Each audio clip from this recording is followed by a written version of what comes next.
The views and opinions expressed on this stream do not necessarily reflect the views of Hybrid Hype Gaming LLC or its affiliates.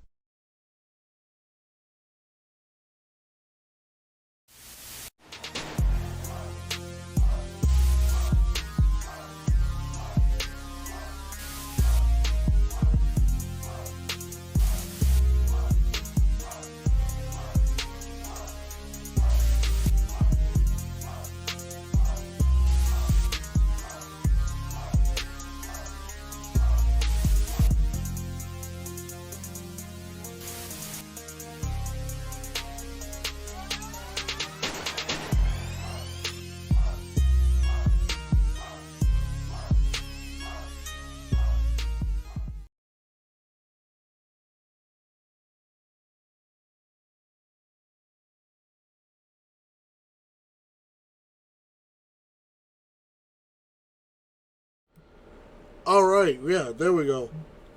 Alright, hey, my peoples, what is up? It's your boy, AF to the Z.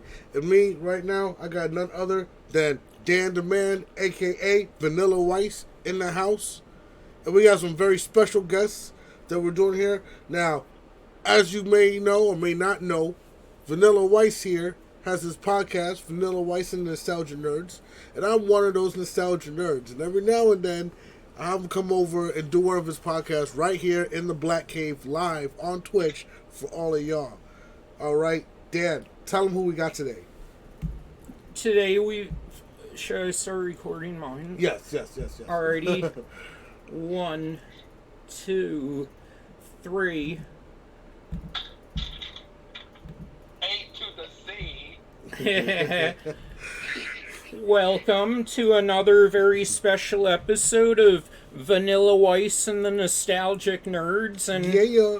today we've got it is an extremely special episode. We've got not only 2 returning guests, but we've got an extremely special guest.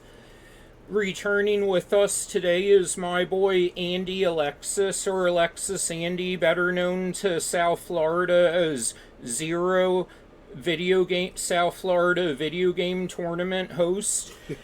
And we've also got returning with us my man, famous cartoonist Brett Wilson. Oh, hit the applause.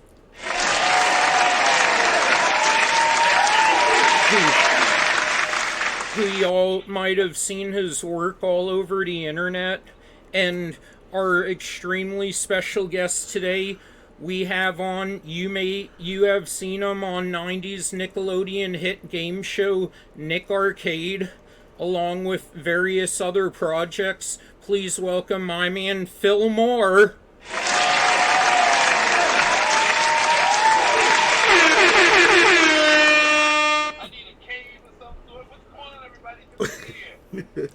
Phil, thank you so much for joining us today. It is such an honor. Out of all the 90s Nickelodeon game shows, I gotta say that Nick Arcade was my absolute favorite.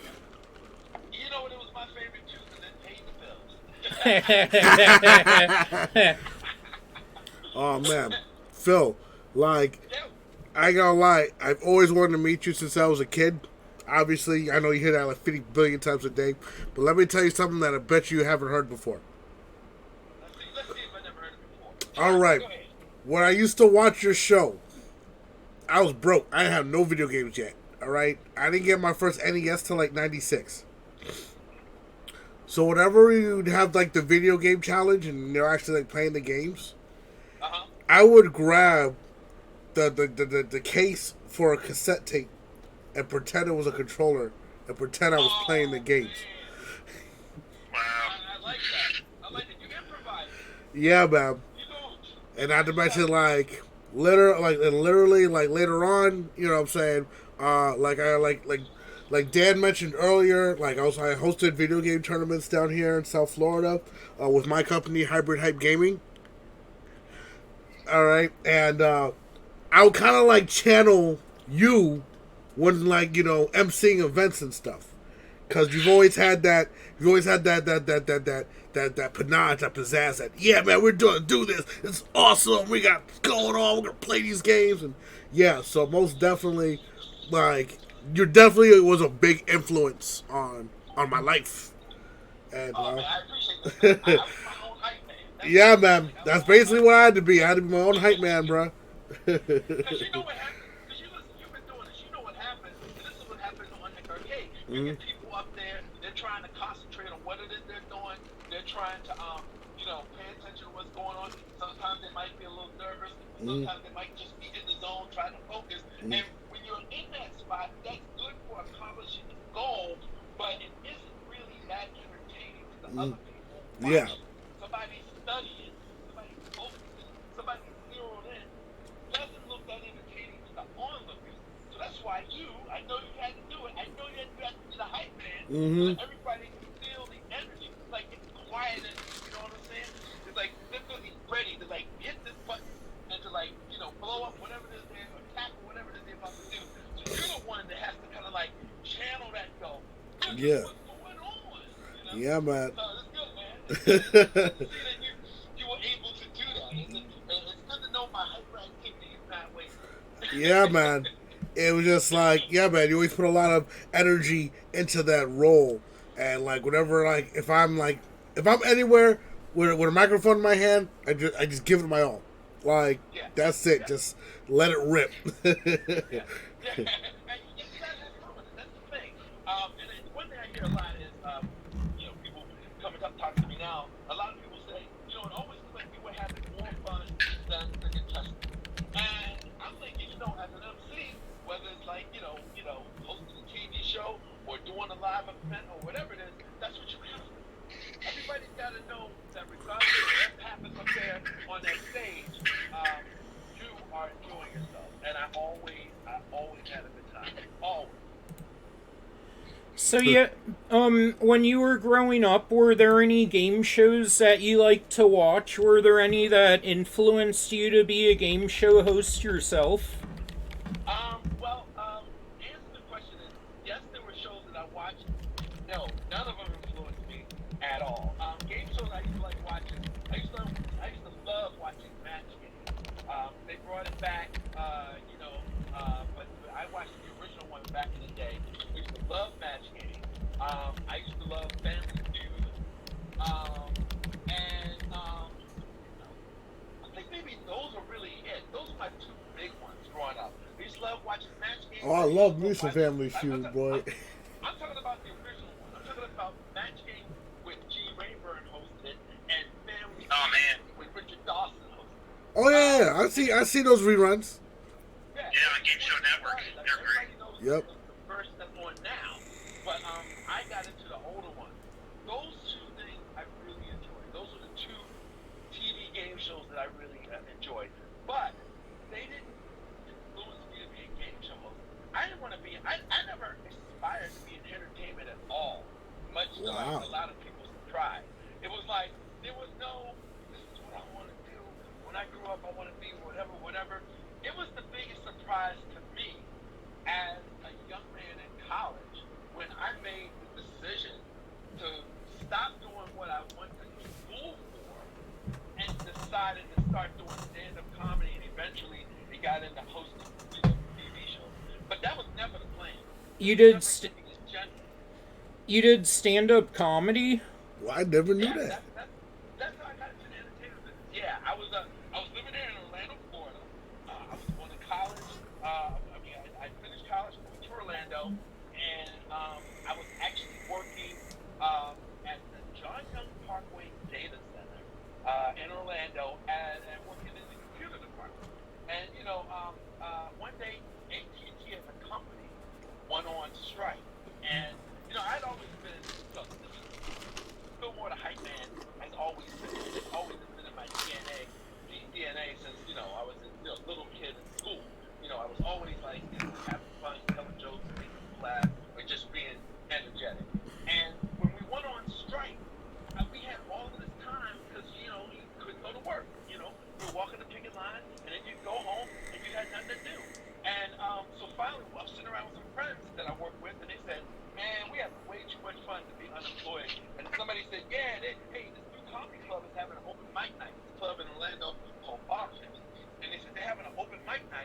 write that go down. up in the contest, and it was like, with the winner gets like $100. I was like, $100? I'm a broke mofo right now. I can use $100. So what I did was I did some of the things that like look, each of us, if you've got a little bit of game, you got a little bit of like, craziness with your friends. Each of your friends has something that they say or do regularly that always cracks you up.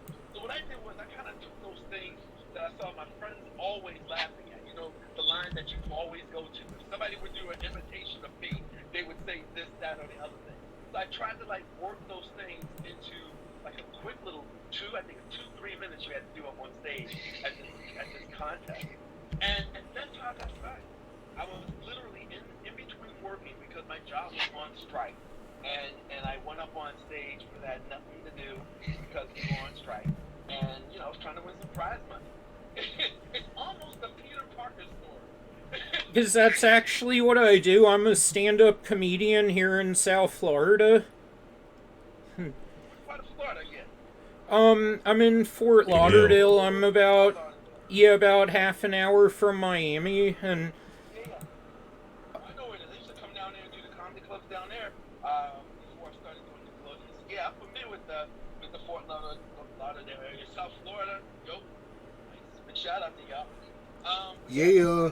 Wait, gotta hit the air horn on that one.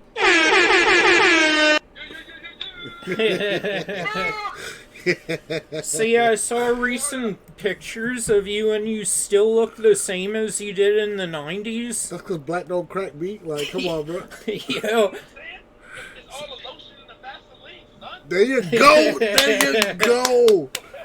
I mean, I was gonna pour out my bottle, and I realized what I. Oh crap! I just snitched on myself. yeah. My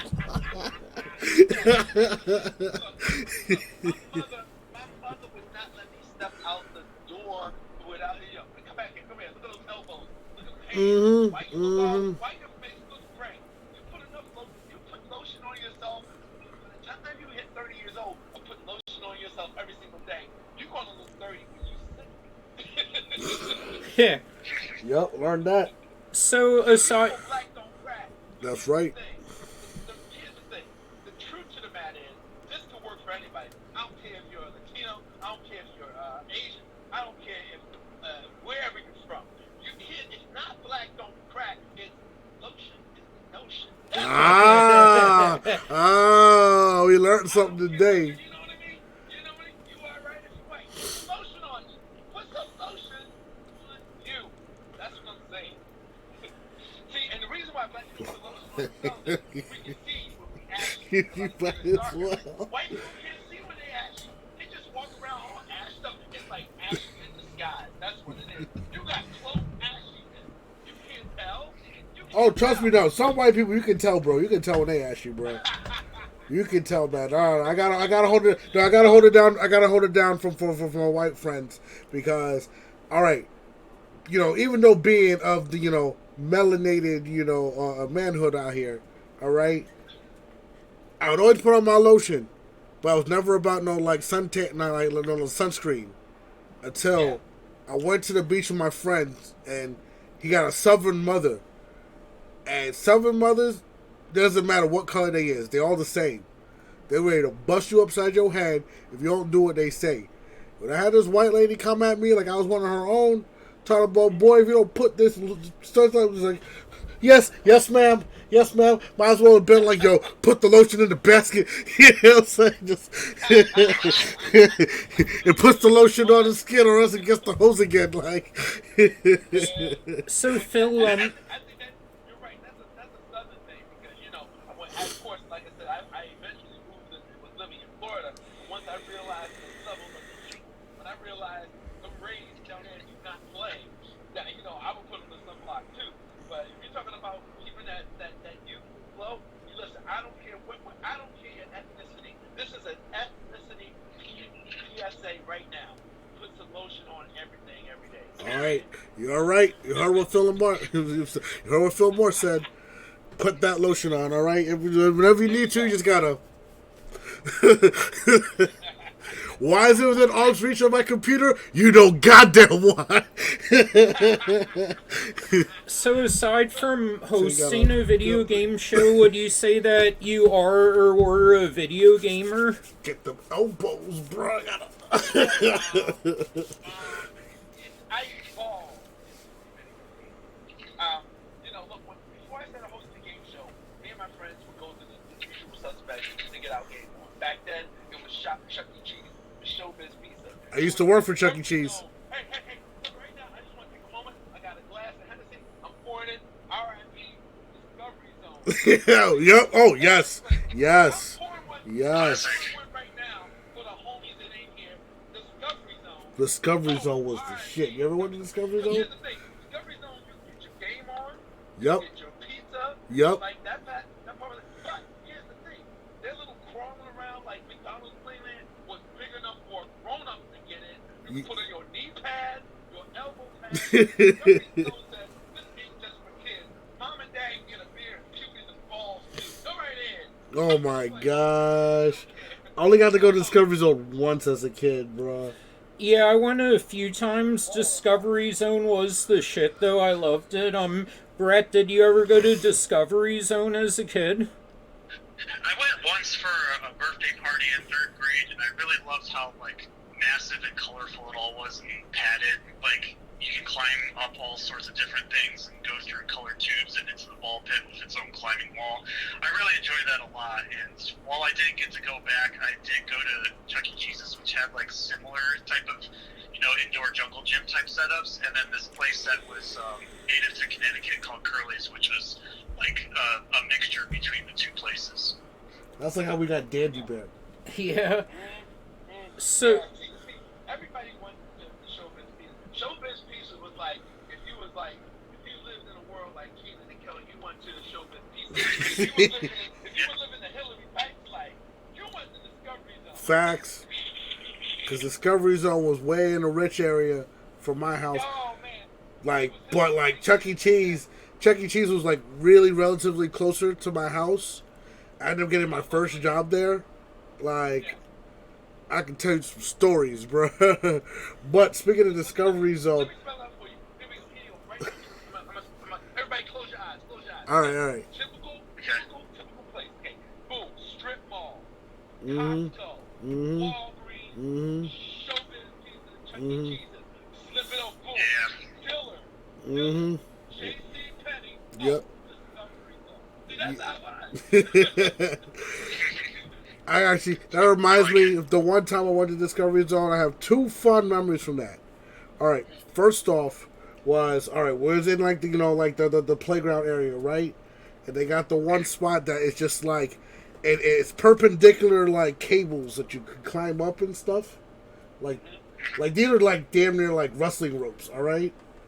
Like these big rubber ropes and stuff. You climb up them or whatever. I remember seeing some kid. He was climbing up. And he loses his footing. And mind you, from the top, you know what I'm saying? Watch this kid just fall all the way to the abyss. You know what I'm saying? Just like, Oh my gosh. oh shit. And Discovery Zone figured we could save their life with 2 masters to play ball. Yep. Okay. Yep. Second is another thing. Because this is how I got into fighting games, alright? Now, I was in 6th grade.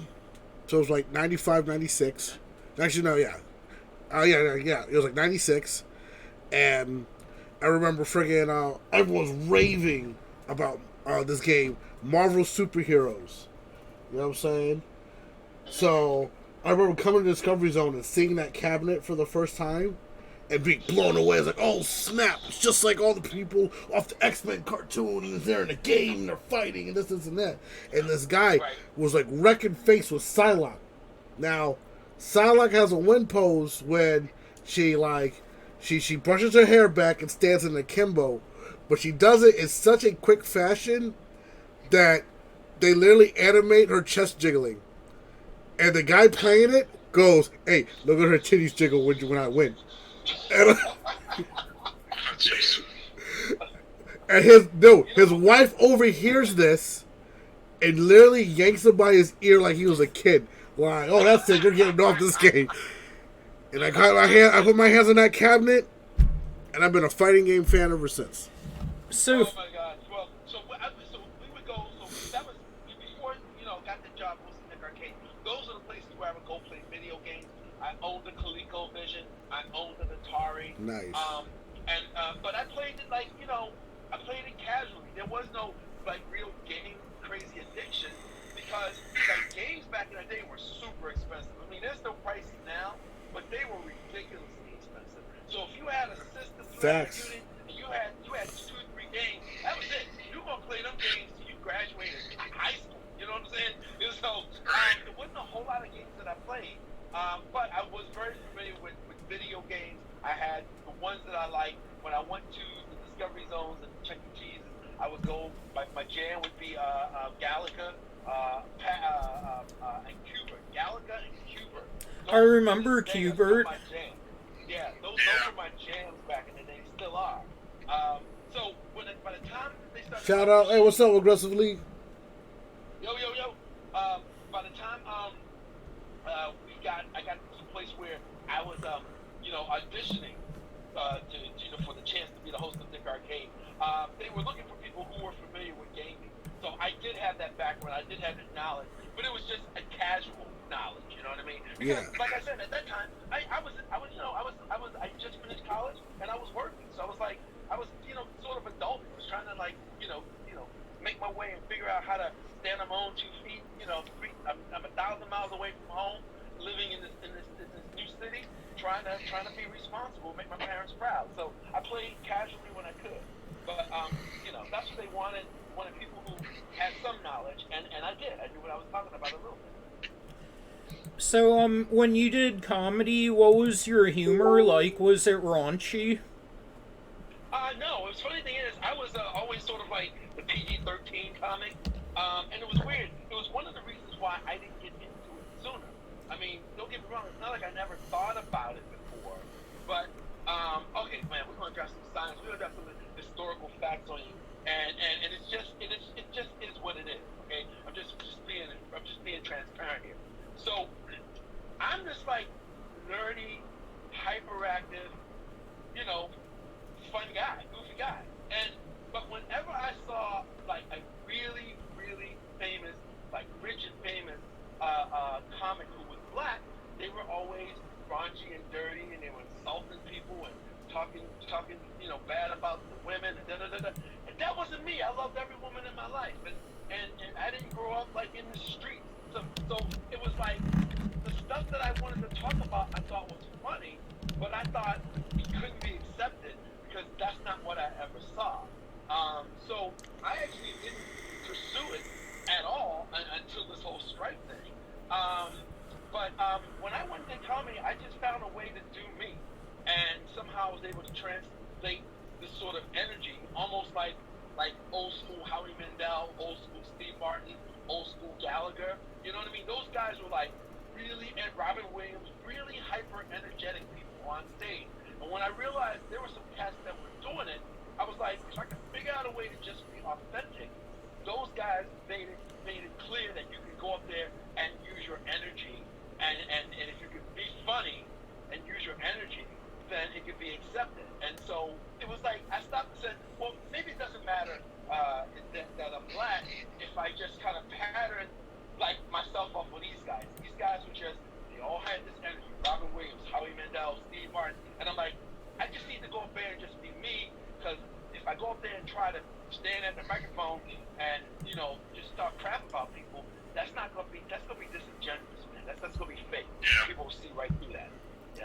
Yeah, and I think, in my personal opinion, I think the majority of the best comics ever are black, like, Dave Chappelle, Chris Rock, Eddie Murphy, Richard Pryor, Wanda Sykes, all of them. Well, I don't know, Jack. I'm gonna give a shout out. I already did give a shout out to my white brothers, because the ones that really influenced me, like Richard Pryor was the man when I was a kid growing up.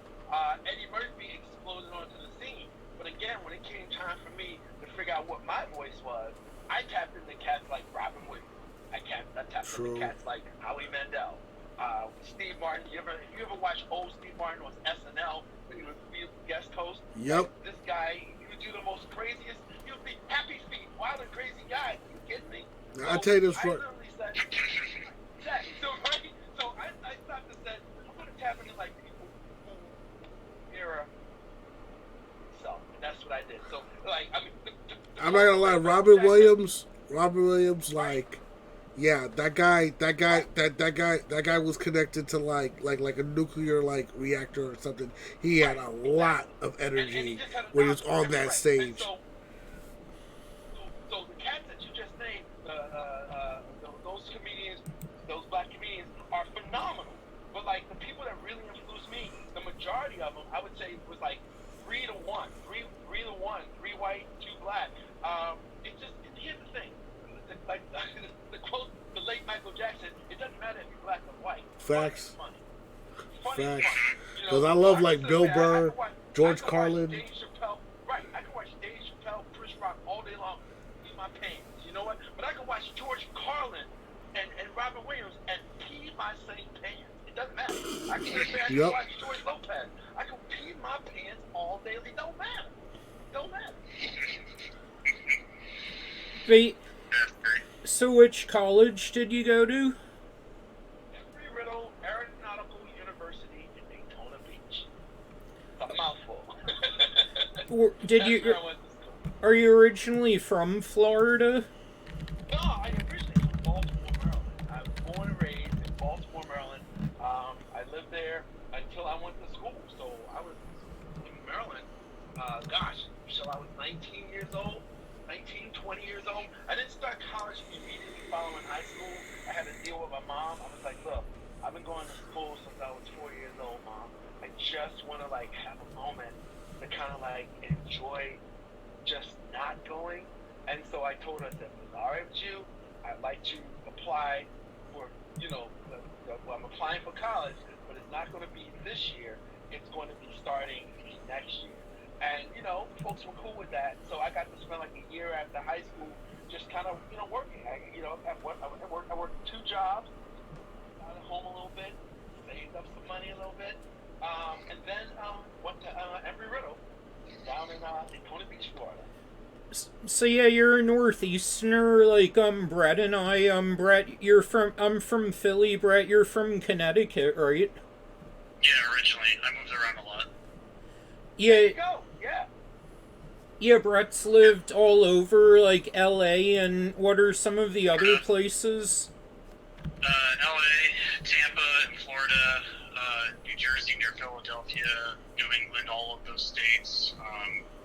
Yeah, I can't even remember. It's just been a whirlwind the past decade, but, it's an exciting experience, never a dull moment, and get to meet a lot of interesting people. Well, Brett, where had you moving from place to place? Was it parents' job? Was it military? What was it? Mainly just looking for career opportunities. I had a hard time getting something in my field right out of college in 2011. So I just kept trying to find a place where I could really connect and keep it going. Listen, sometimes that's what you have to do. Because like I said earlier today to Dan, like doing what I do now, doing what I did back then, was not even wasn't even on the paper of a thing to check off my bucket list. It was really like the furthest thing from my mind. So sometimes you go down different avenues till you realize, oh, this is the street I'm supposed to be on, and you never know what street you're supposed to be on till you take a trip down that road. Exactly, yeah. And I'm doing podcasting now too, and I love doing it. It's still going. Yeah. Go ahead, drop the link for that podcast, B. What's that? Drop the link for that podcast. Yeah, I'll have to text you one after, but it's Splat Attack. We're on YouTube, Instagram, Twitter, Patreon, you name it. Yeah, I was just on an episode where we talked about a Salute Your Shorts episode. Phil, I know Danny, the cast of that show were guests on your show one episode. I remember Danny and Michael versus Heidi and Megan. Yeah. That was something that the executive producers started doing. We had the cast of Salute Your Shorts on an episode. We had the cast of Welcome Freshmen. Welcome Freshmen on. Oh, I missed that show. The cast of Clarissa Explains It All. So we had Welcome Freshmen, Clarissa Explains It All. I saw that episode. I saw all those episodes. Yeah, and then at the Salute Your Shorts one at the end, the rest of the cast showed up. Yeah, that was great. Yeah. Yeah, it was funny. They were all there watching. That was the cool thing about Nick in the 90s, y'all. It sounds cliche-ish, and I'm just trying to, I'm going to let your audience know, I ain't trying to be cliche. I'm not trying to do the Hollywood thing. This is for real.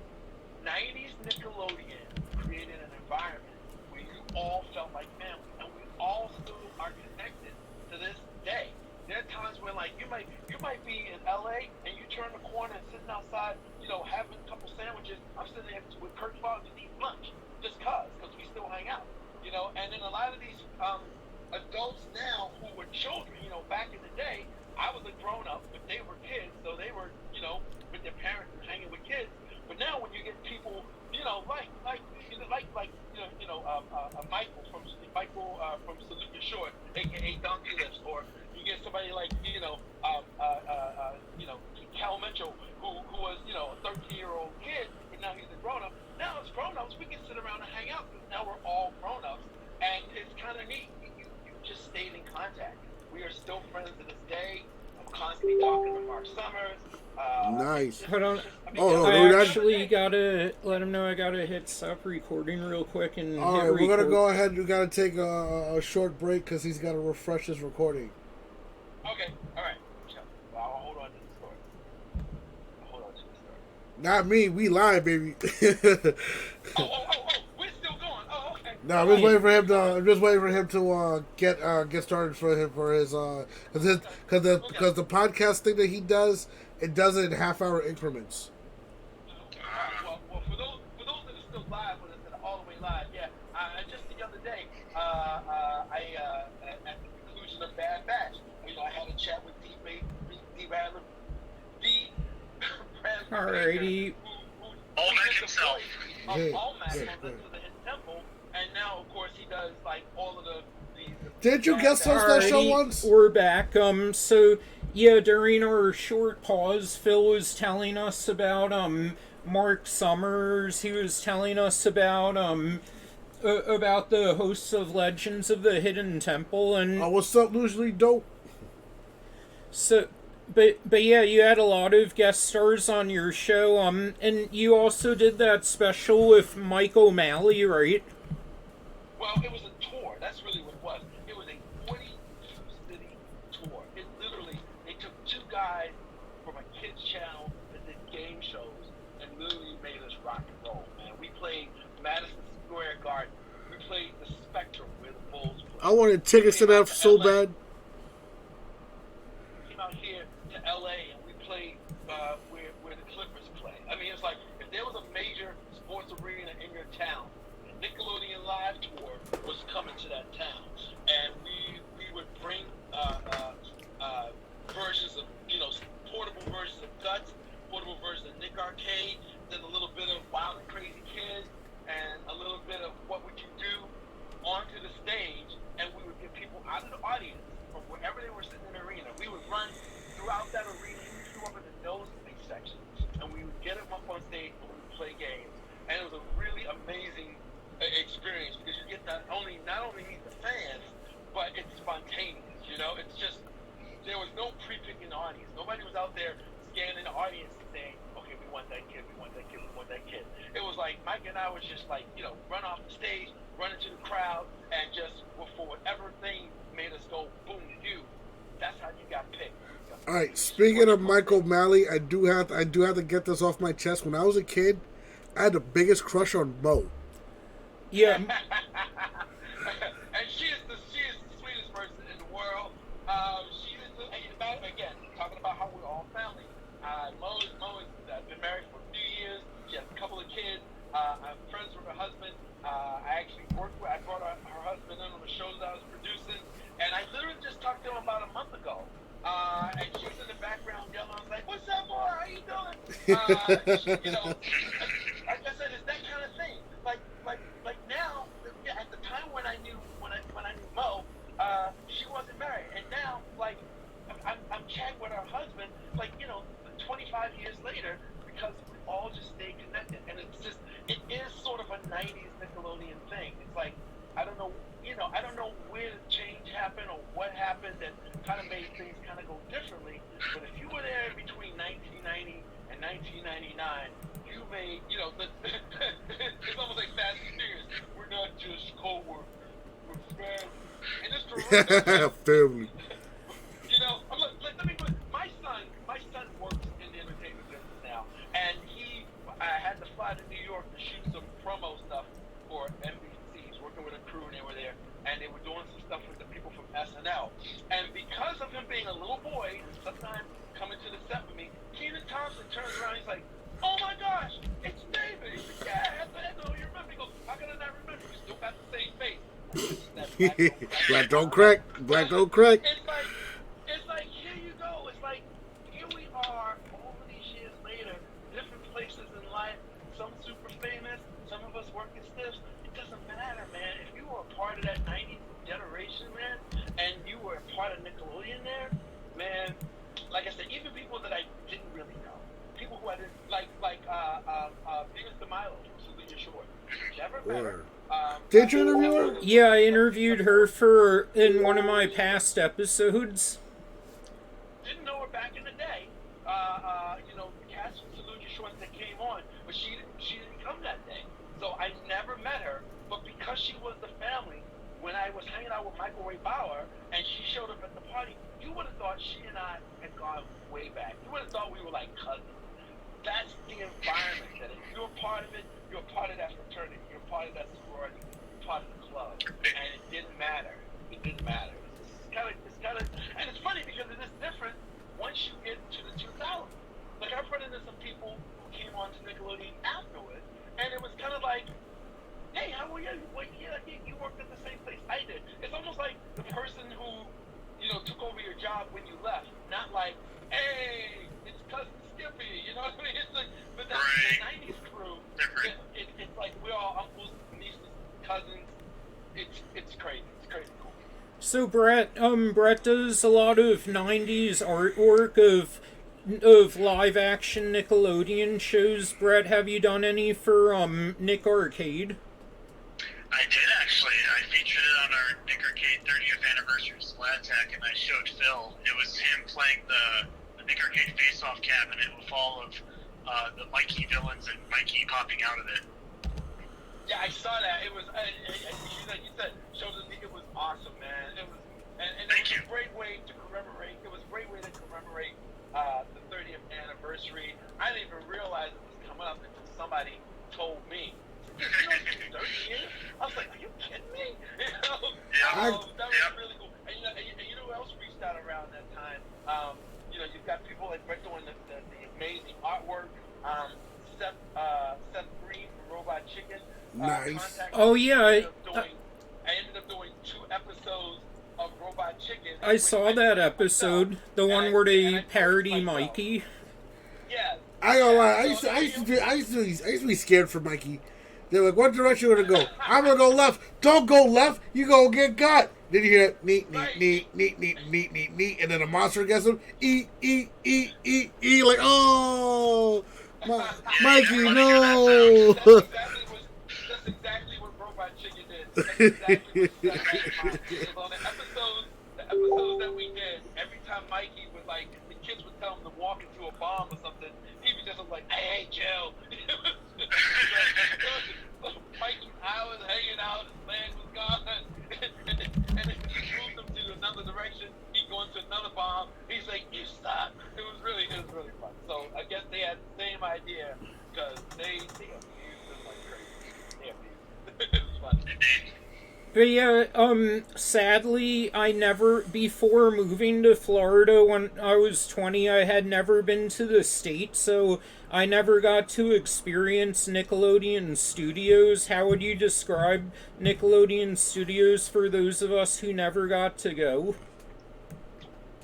Nickelodeon Studios Florida is the way we technically told to say it.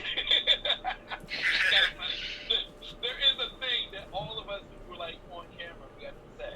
You have to say your show, you have to tell where it was filmed, and you have to say it a certain way. Like, Nick Arcade was filmed in front of a live studio audience at Nickelodeon Studios Florida. You have to say it like that. You have to say it. It's the way you have to say it. But the experience was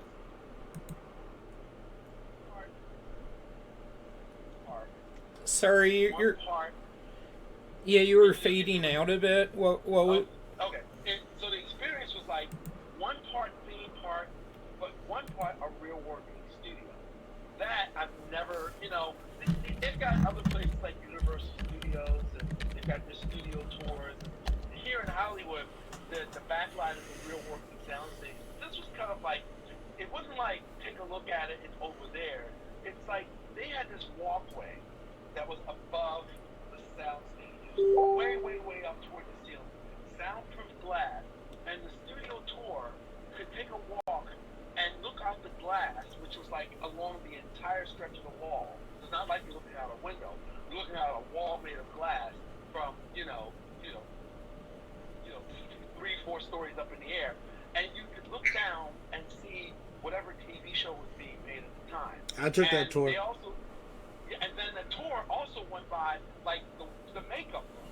So if we were in there getting, hair done, getting your makeup done, whatever, you were seeing the actual stuff right there. And because it was like just a piece of glass, it was like if you put your hand up on the glass, they put their hand up on the glass. They're doing that wrap the cons thing. You know what I mean? Yeah, you know why? Because on the other side of the glass, like, I want to be in there. But it was kind of cool because it wasn't like, again, not like some of these other backlot tours, which are great.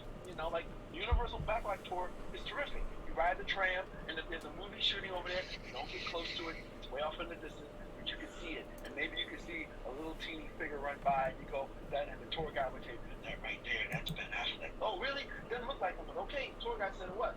This, you're like right there looking through a glass. The person's right there. You have to put your hands up to each other on the glass. So it was an actual working studio.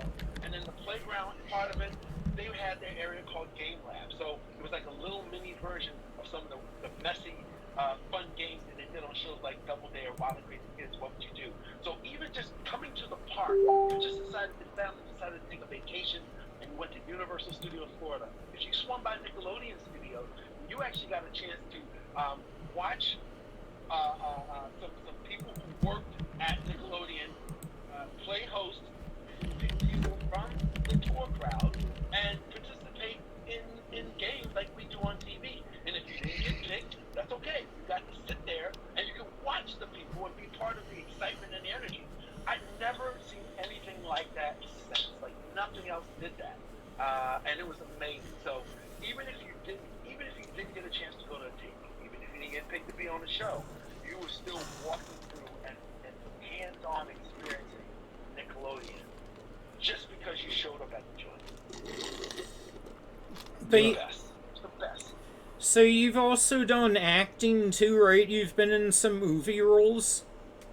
Well, okay. Listen, that's why I was having a conversation this past weekend. I decided to try acting.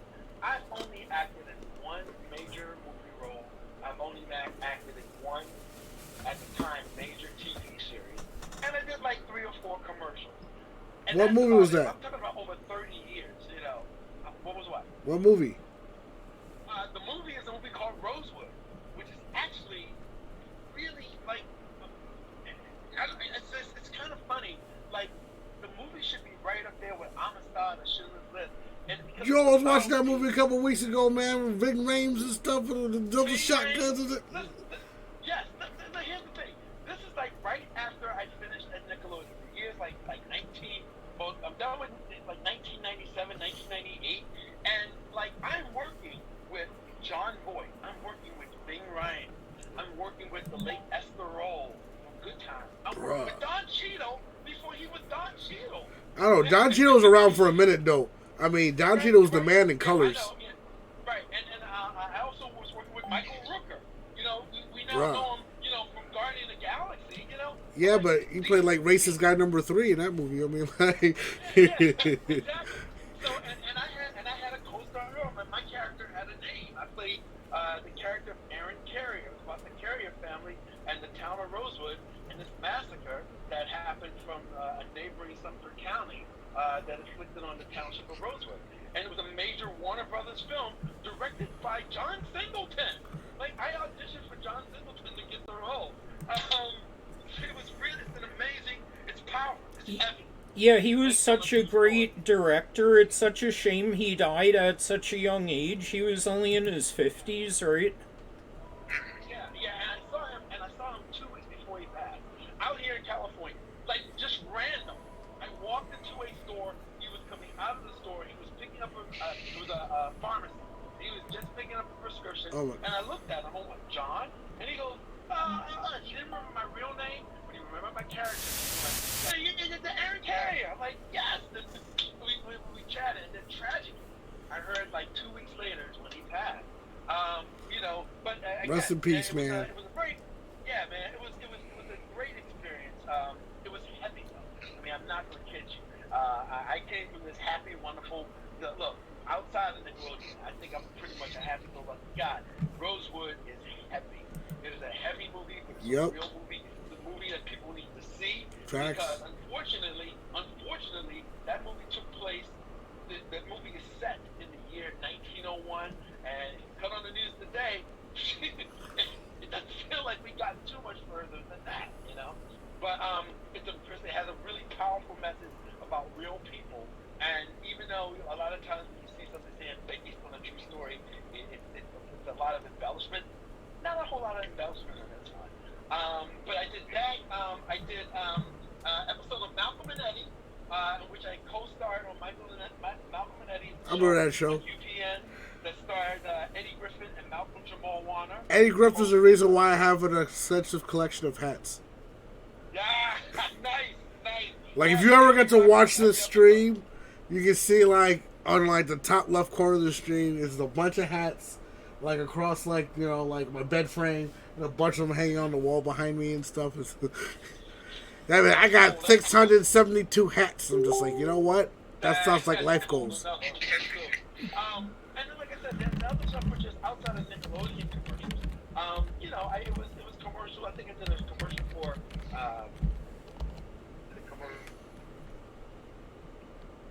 Whoa, then we lost. Yeah, it's like, you know, but I decided that acting was not really what I wanted to do. I had hosted, but at that time I'd done stand-up comedy. By the time I did Rosewood, I'd been, you know, hosting for like, you know, 9 years, 7, 9 years. And I felt like just as a guy trying to work, I enjoyed the fact that as a host, you get to be yourself. I wasn't quite into the, you know, someone else. You know what I mean? Because you have to be able to pull that off. And if you don't come it off and do it right, you know, people will call you out on it. It's like with me though, it's like I'm not faking it. This is who I am. Love me or hate me, it doesn't matter. But what you don't get is me. As opposed to me trying to be somebody else and I don't nail it.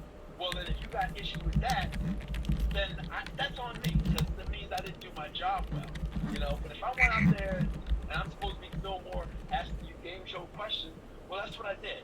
You can't tell me I did me wrong, because I did me. You know what I mean? You gotta do you. Yeah, I did me. So that's what I made. So I made the decision after doing a few acting things, like, I tried it. It wasn't really my cup of tea, and so I kind of just went back to the thing that I got the most joy out of doing. So, Brett, did you ever have the honor of being on a show like Nick Arcade when you were growing up? Oh, man, I wish. If I was old enough, I'd be on Nick Arcade or Legends of the Hidden Temple in a heartbeat. But I was actually too young at the time.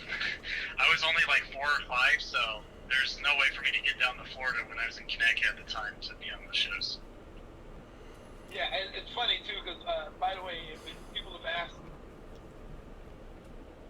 during the time that I worked at Nickelodeon, they've always asked them, like, ooh, so, hey, what's your favorite game show? And they're always expecting to go Nick Arcade.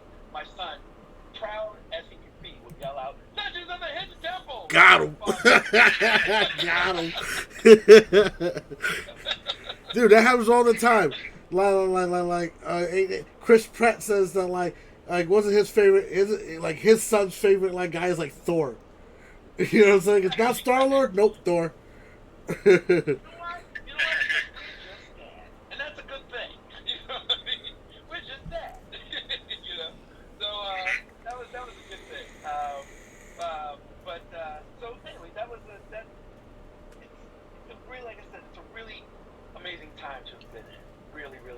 And if you could have gotten down there, it would be a memory. I mean, I've talked to some people who were able to get down to Florida, or who lived in Florida and was able to go, and they still, hold those memories high to this day.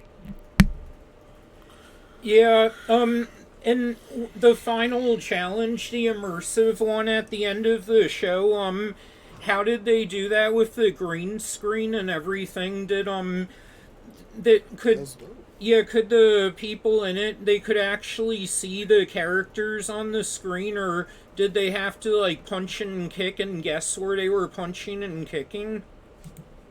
Well, yeah, the way it worked is there was a green screen, and there were actual, real built back there. So anything your body actually touches had to be really there. If you saw somebody running upstairs, well, there was it was actually blue screen. It was actually a blue set of stairs that were there. Stairs painted blue. If you were swinging across the river on a branch, there was actually a pole painted blue and an area that was open. You had to grab onto that blue pole and swing it across. So anything you physically touched had to be really there. And then spaced all around the monitors were anywhere from 6 to 8 television monitors strategically placed so that no matter which direction you turned in, you could see yourself with the environment you were playing in. So they were seeing it in real time. If you were, running through the haunted mansion, running upstairs, you're touching the Mozart bust and then touching the light and then running up the stairs with the bats and stuff. They saw themselves exactly like you saw them at home. But when you actually looked at them on the sound stage, it's just a person running around a blue set. But they could see themselves in the environment, so they knew where they should be standing, they could see where to place their hand, they could see where the coins were, so they needed to where they needed to reach up to, or if they were on the railroad, the railway car, they knew when to duck, because they could see themselves and they could see the stuff coming at them, just like you saw it. It just required them to look off camera. It's almost like, in a way, like the weather person does. If you ever notice the weather person, most of the time they're looking sort of off camera. They'll turn and look at you and talk for a little bit, but then when they're placing their hands, there's going to be a high coming off the West Coast. They're looking sort of off. They're not looking at you because they're looking at a monitor, and the monitor shows the map of the state, just like we're seeing. I'm not gonna lie. When I was a kid, me and my boys was always like, man, they should let one of us on that show, man. I go in that video game, bro, and I wreck that thing, bro. We talk so much trash, and be like, all right, now it's time to go ahead and, you won the challenge. It's time to come out and get your prizes. Be like, nah, I ain't leaving. Why? Because I am the wizard now. Sit in the chair, just like. That's the ultimate prize. So, Brett, what are some of your favorite video games? Because you were a video gamer, right? Yeah, still am. That's one thing that stuck with me, other than Nickelodeon, throughout my lifetime is video games. And I did actually mention it with Phil last time we talked, but I'm really big into Sonic the Hedgehog, particularly the classic 16-bit era, because those were my very first video games. I still have all those games. I still have all of them. Yeah, Sonic 1, 2, 3, Knuckles, they're my jam. I play a lot of Final Fantasy, a little bit of Pokemon, mostly classic stuff. Legend of Zelda, Donkey Kong Country is a big one for me, Crash Bandicoot. So basically anything with an animal and platforms, I'll go for it. Ever play Rocket Knight Adventures? Yes, I have. That was a Genesis gem. It's pretty fun, yeah. But also ridiculously hard. Oh man, I remember beating that game when I was a kid, bruh. That was like the fight of my life. Phil, I got harder than I did because I only got 2 levels in. Phil, what? My old school console games that I still play today. Mine are Star Fox, Star Wars Rogue Squadron. Ooh, Rogue Squadron was the shit. Yeah, am I bringing up? Remember Star Wars Rogue Squadron? Oh my God, yes. They should just call it Wedge Antilles the game. All right. Yes. I would go ahead, I'd beat it, and unlock the trench run, and just play the trench run over and over and over. And then that doggone trying to get the train. I hated that level. Oh God, with the TIE bombers. Oh my gosh! But let me tell you, that game was like amazing. So like that one, that's the console games I played that a lot. The original Super Mario Kart, Sonic the 2, and Star Fox. You know?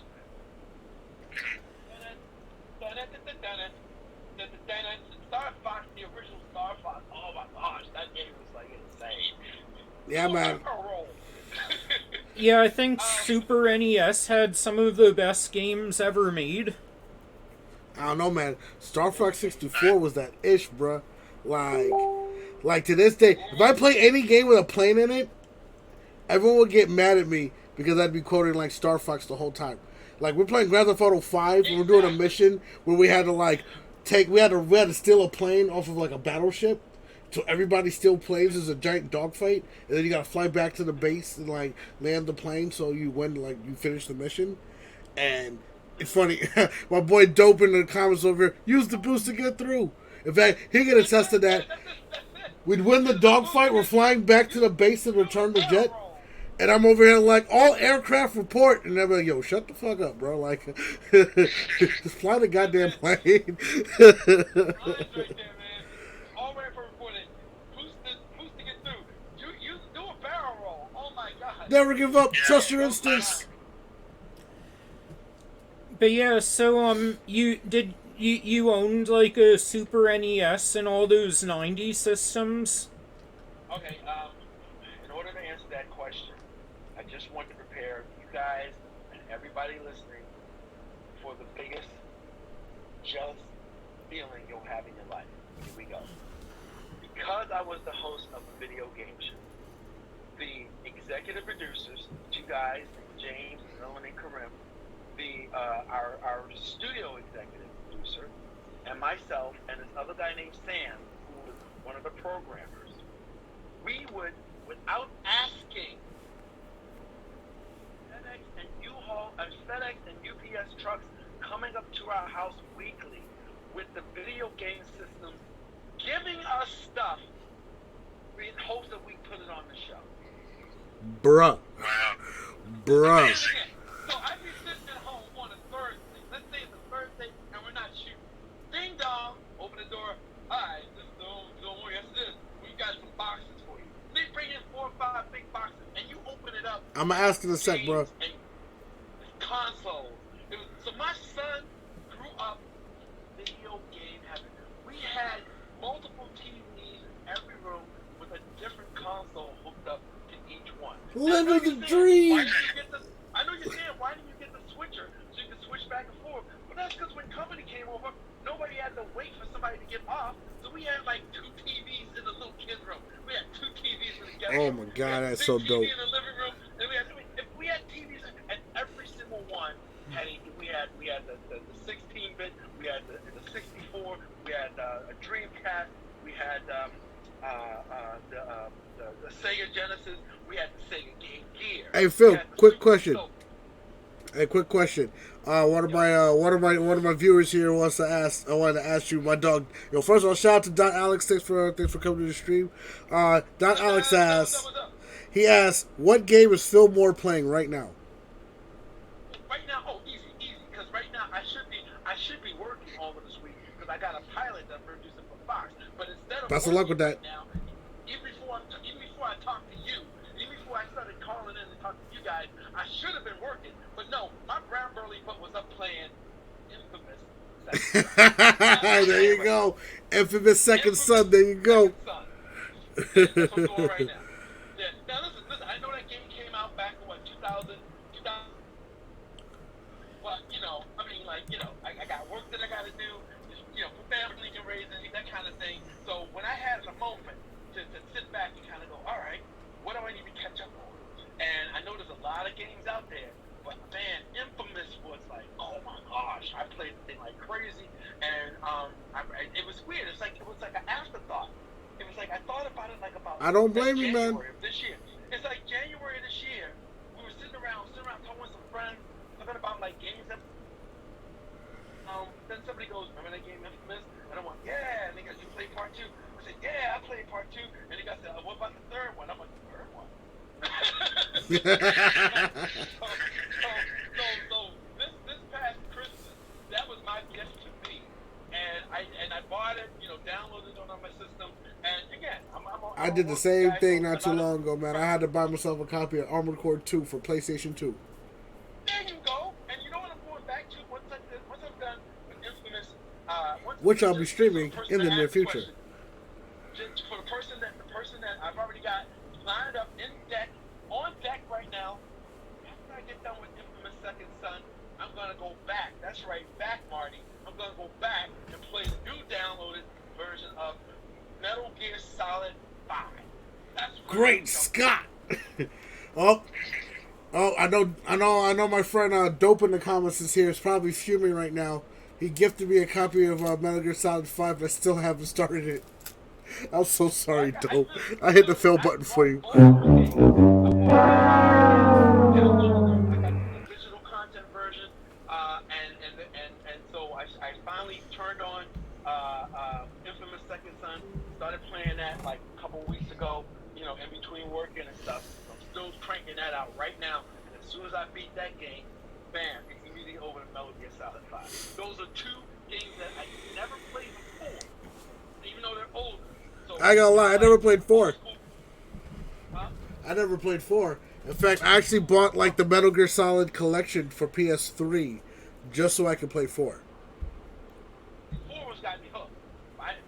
My game. I'm gonna run through the whole series though. Alright, I just gotta click stop recording real quick and re-record. All right. Brief intermission, y'all. Intermission time. All right.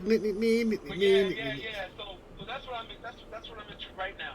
Right now, I decided to catch up, make up for lost time, and jump on this game that I never played before because I had some time. You know, a lot of it, like the last, with COVID. I know a lot of people were going through crazy stuff with.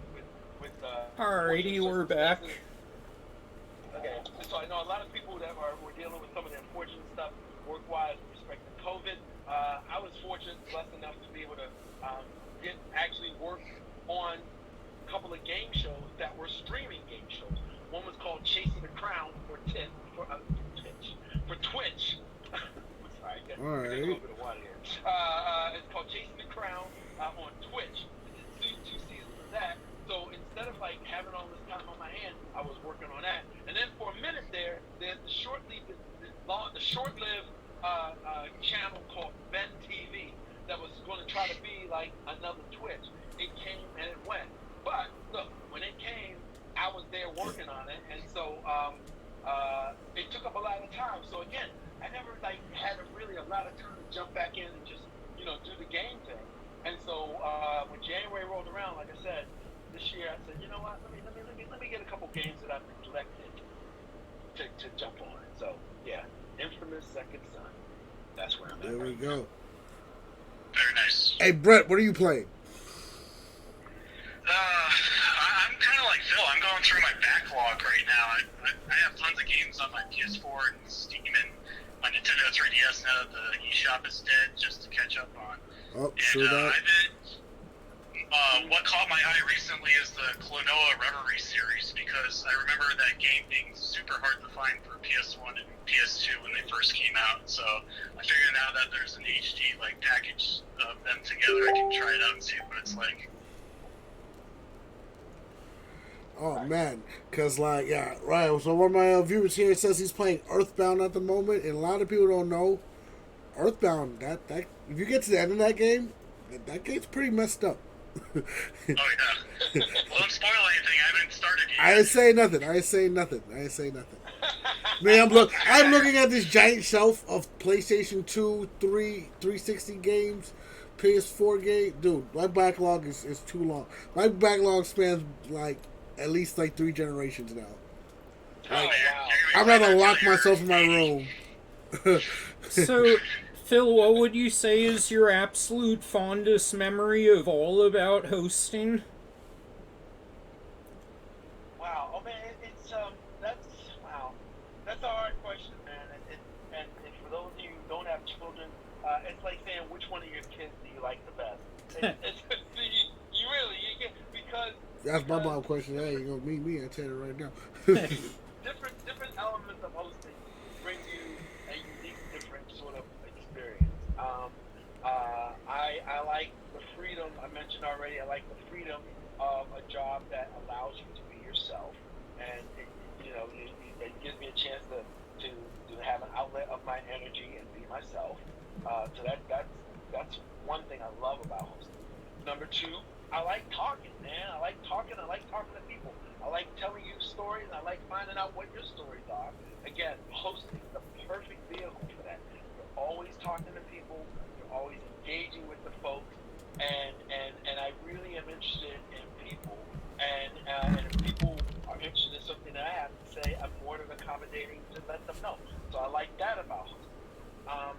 The other thing about hosting that I like, with respect to game shows, is the excitement of it all. I mean, I do get caught up in it. You're sitting up there, you realize the score, you realize, okay, these people right here, they really want it bad, and they deserve it. But oh my gosh, these people over here, they really want it bad, and they equally deserve it. And it's all going to come down to some random, somebody getting it right, somebody getting it wrong. That is real excitement. I mean, and that's just part of what the regular job involves. So it's kind of hard to say pick one above the other, because there's so many elements of it that like I said, it's like trying to say which kid you like the best. I can't. It's just, but those are the top three things that are equally the things I love about like hosting. Brett, what do you love most about cartooning? Do you have a element you love most about cartooning? I think it comes down to the characters and their relatability. Even if you may not have lived through the scenarios they lived in, and just what they do to interact with the other characters. I'm really big on shows like Hey Arnold or Are You Afraid of the Dark or Doug, because they seem very down to earth, yet they have a lot of interest and intrigue that span far beyond just the main cast, and makes you coming back for more to see how rich and deep their worlds are. So when it comes to me picking and choosing what cartoons I want to watch, it really just comes down to like the story and the setting and the characters, and how immersive those worlds are that you can just kind of get yourself lost in once you start an episode or two. Yeah, Doug was like the most forward-thinking show of all time. He had friends of like 6 different skin colors. Yeah, some that don't even exist in real life. You know? But I like the idea that they're trying to convey. Reminds me of like watching like Proud Family. They had the really, really ghetto motherfuckers. They was like blue and shit. You know what I mean? Like, damn. But yeah, a lot of 90s Nickelodeon was very forward-thinking like that. Like, there were at least a couple shows that featured interracial friendships, like The Secret World of Alex Mack, Hey Arnold, and shows like that. And, you can be friends with anyone, as long as you had an interest that was in common. Look, I want to look. I don't know if they're ever going to listen to this broadcast or stream this later. But I always, if I had a chance, sort of been brought up, I always like want to commend the folks, the higher ups that worked at Nickelodeon and Viacom all through the 90s. Because now, like, we got a word for that, and you just said it, Dan. You just said forward thinking. But like back then, there was no forward thinking. It was just, we didn't have to label it or go out of a way to do a thing, because they just naturally did it. You know what I mean? It's like, I remember this line, it's like this.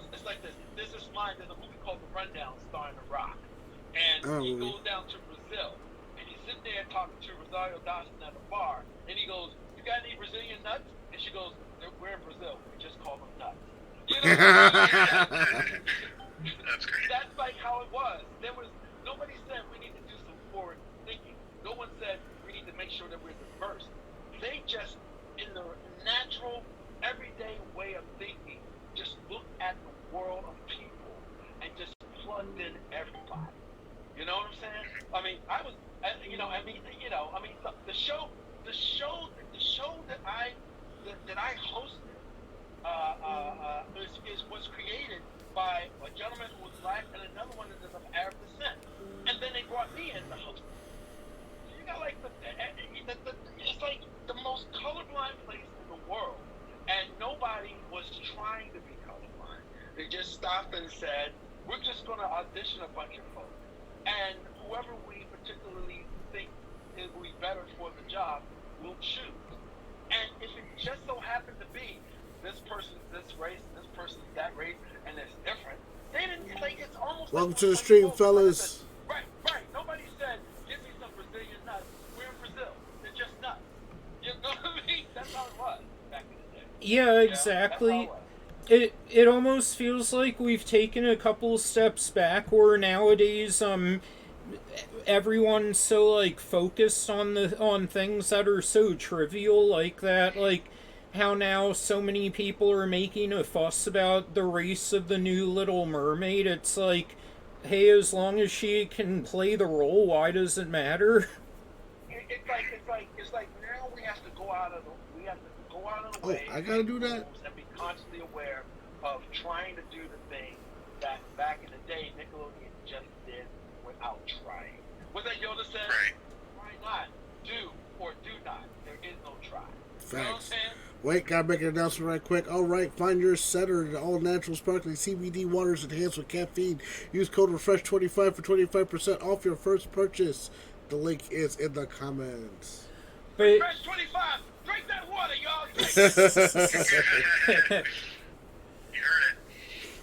because, yeah, and those same people were complaining about the Star Wars several years ago about, like, the Black Jedi, and it's like, why do we even have to focus on that aspect when mind you, first off, all right, that's a whole can of worms if you want to bring that up. Because first off, they didn't even like bill him as a Jedi for. Actually, no, I'm sorry. I'm thinking of Finn, but as the black black stormtrooper, and people were talking all that smack. But Mace Windu was the man though, as far as Black Jedi go. But I ain't gonna lie, man, I thought. Yeah, man, he was the original Space Negro, all right? Let's keep it a buck. He was the original Space Pimp. He had the cape. There we go. Yup. And the first time he sees a woman... You know that was drinking Colt 45 in Cloud City. Dude, let me tell you something. Listen, he didn't know if Leia was Han's wife, woman, concubine, or what. Right in front of Han Solo, he stops and goes, well, hello, what have we here? In front of Han Solo! Mm-hmm. That is the Black Daddy Pimp shit. Pimp shit. Lando did not fuck around. I saw a pretty woman. It's almost like Captain Kirk. I don't care if she's green, blue, got a horn coming out of her head. What's up, girl? How you doing? Yeah, man, this guy over here, shout out to Loneham over here, says, I remember when the first Star Wars trailer came out and everyone freaked out when Finn took his helmet off. It was so weird. And I'm just like, yeah, you're damn right. Talking about... Because by that I was already conditioned from like the prequel trilogy, thinking they all look like that one Samoan guy. You know what I mean? Like, it was like, yo, we got Black Stormtrooper. Yo, bet. All right. Well, see, they're not going to explain, especially with the new shows. Shows like Bad Batch, especially. I didn't watch that show. And with the shows like Bad Batch and the Clone Wars, you can see, especially Tamara Morrison, that's his name. They're fading out the Thanks, dope. They're fading out the clone troopers. Yeah. And replacing them with regular people, the stormtroopers. That's why they give you different. Wait, I also got to jump in with this gem. Dot Alex says Lando always looks like he just had sex every time he appears in the scene. It's Billy D. Williams, bruh. It's Billy D. Williams. Both.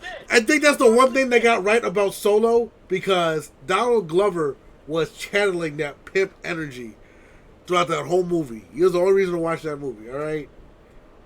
I'm gonna change it. There was an old thing back in the 70s. Well, and he even talked about it because he was the Mac Daddy and Daddy Mac. Because see, pimp energy is different. Pimp energy will take their hand and put it to a woman, which you should never do. But the Mac Daddy is just gonna love you. That's all. See, you right. You right. Like Donald Glover. Listen, let's go back to Solo, a Star Wars story. Donald Glover's Han Solo was knocking boots with a robot. He was a robosexual. Man, it didn't matter. Hey, love is love, man. That was the whole point. Love is love, baby. That's it. Mac Daddy, Daddy Mac. I don't care if you're Leia. I don't care if you're the robot. It don't matter how you doing. I'm gonna love on you. I ain't gonna smack you. I ain't gonna go out and make you make the money. We gonna wake up for an afterglow. That's all we're gonna do. Just a whole day of afterglow. Yep. Tell you, man. Like I said, man, Cloud City, man, Colt 45, those big together, baby. Works every time. And look, I bet you back when it was Donald Glover Han Solo, I bet you had a big old can of oil. What's up, baby? I got some lubricant right here. Oh, best believe. Well, come here, baby. I got some. George Lucas says cut, and two beautiful women come out of nowhere to spray his Jerry curl. You know what I'm saying? Just ah! You want to hear something funny? All right. About 8 years ago, I'm at SuperCon in South Florida, and well, before going to SuperCon, it was brought to my attention that one of the guests was actually going to be Ty-Mac, who starred in that movie, The Last Dragon. I show up dressed as Shonuff. Alright? And I had my whole squad with me doing like the chants and stuff. Who the baddest? Shonuff. Who the meanest? Shonuff. Who the prettiest? Shonuff. Who the man's low down mofo in this town? Yeah. And I went to this booth in character. And this man, like, I made his day. Turned out it was his birthday. So he let me take pictures with him for free. That was dope. And then I'm spending the rest of that. Mind, I was only there for that one day. But I spent the entire day in character. Just running up on cosplayers and stuff. Like, there was like a Mortal Kombat, like, cosplay group. And like, oh, how come you got no suit? You got your secret Kumite and stuff. Fighting for, like, the world or whatever. Whatever that mumbo-jumbo is. But don't invite for me. Shonuff, the master. Come on. You know what I'm saying? I made so many friends that weekend, man.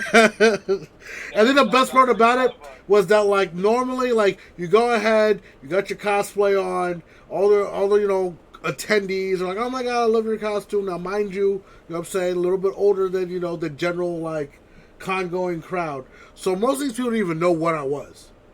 But security was stopping me everywhere I went. Yo, you showed up from The Last Dragon. Let me get a picture with you, bro. I'm like, yes, right. That's right.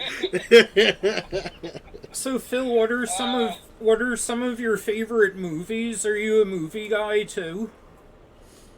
The thing is, yeah, I think it's sort of ironic that I am a movie guy, but I work in TV.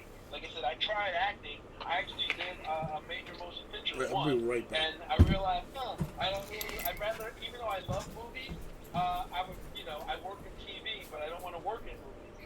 I am a movie guy. I still collect physical media. I have over 2,000 DVDs, Blu-rays, and 4K Blu-rays in total. I have on my Voodoo collection.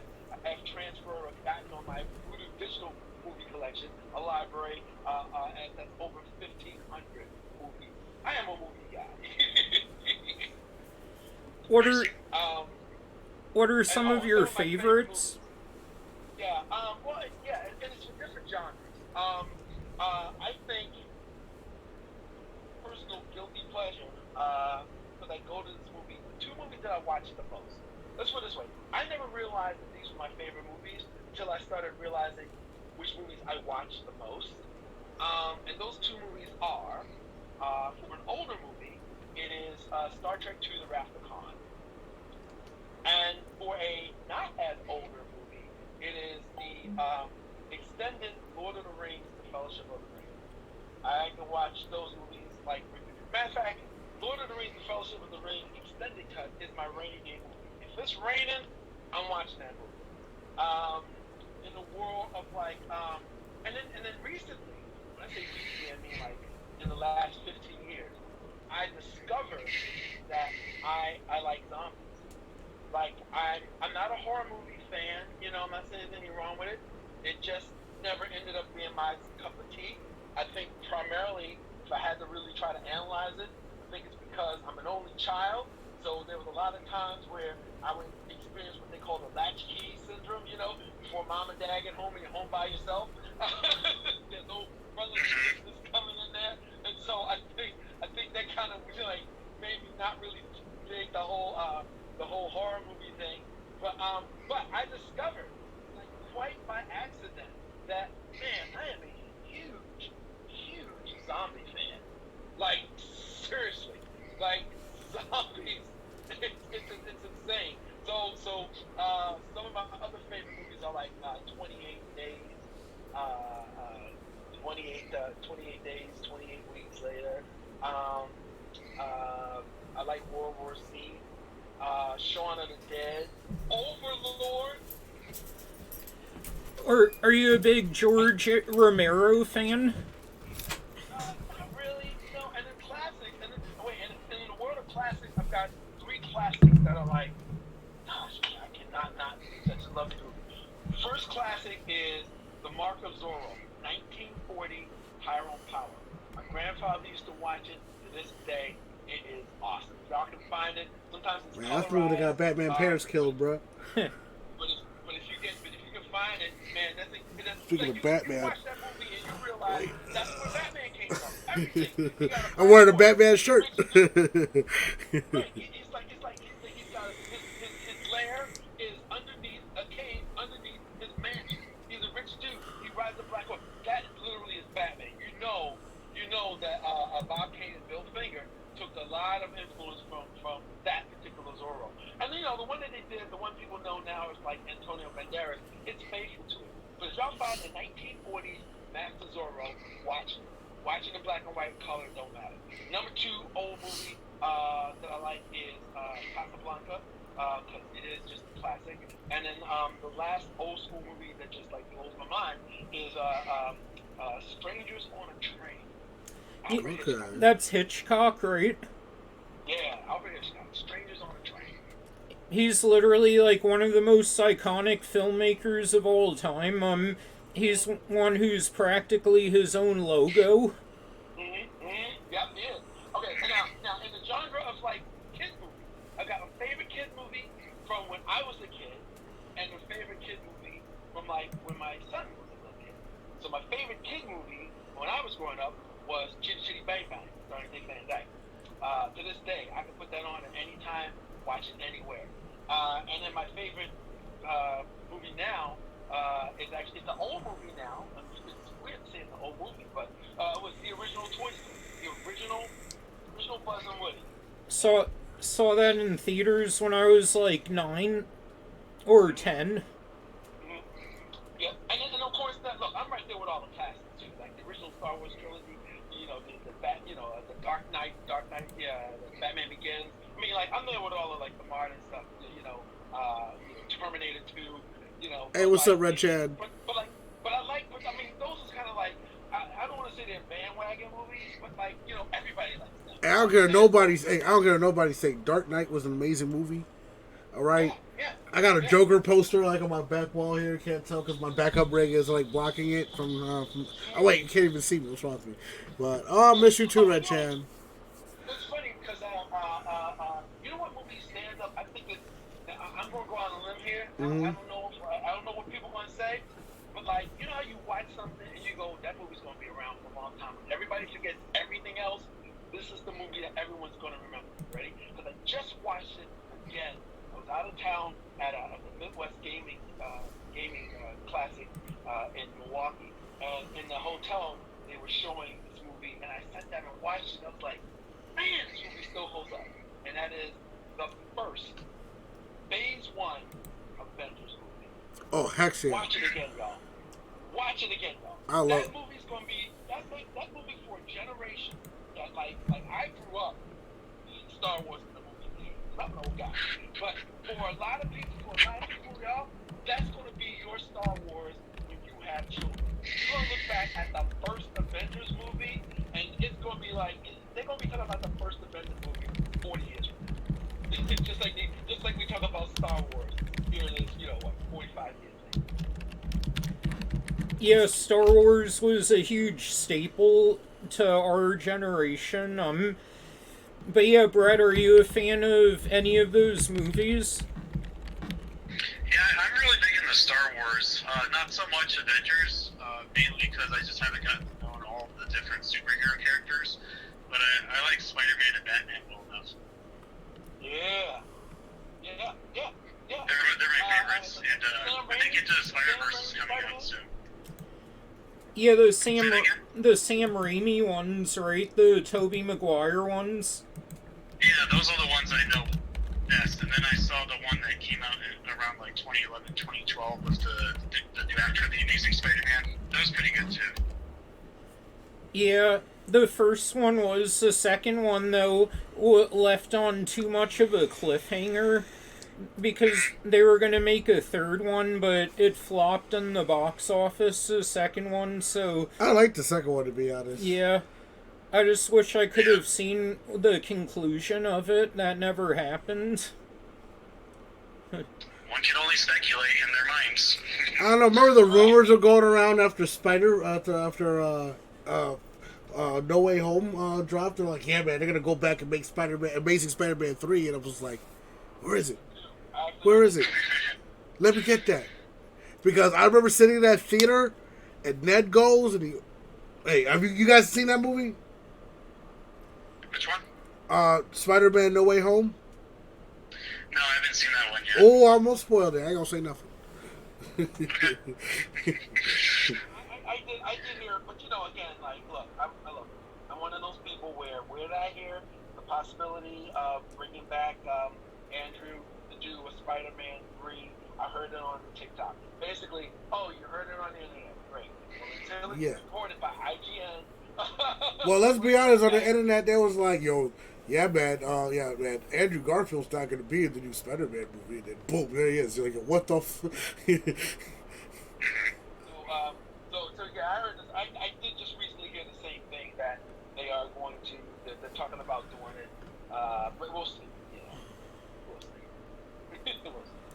We'll see. Just waiting. Just please, just to y'all's out there. You know what I'm saying? Like, come on, Kevin Feige. I know you got money, bro.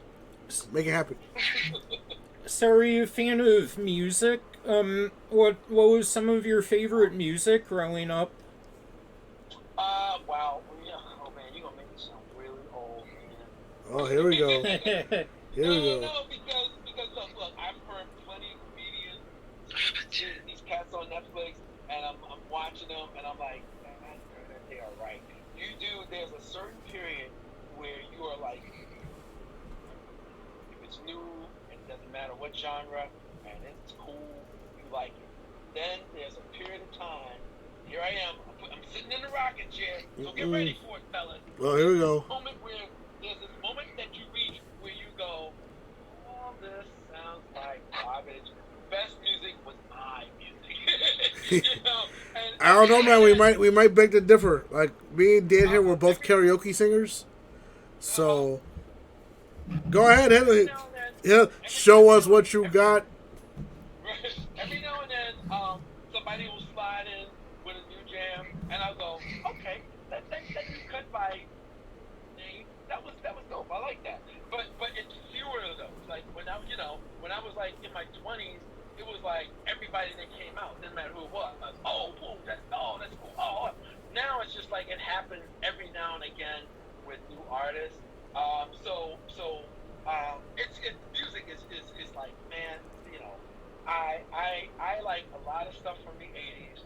I'm a huge Prince fan. Even went out to Paisley Park after he passed. Of course. You can tour his house now.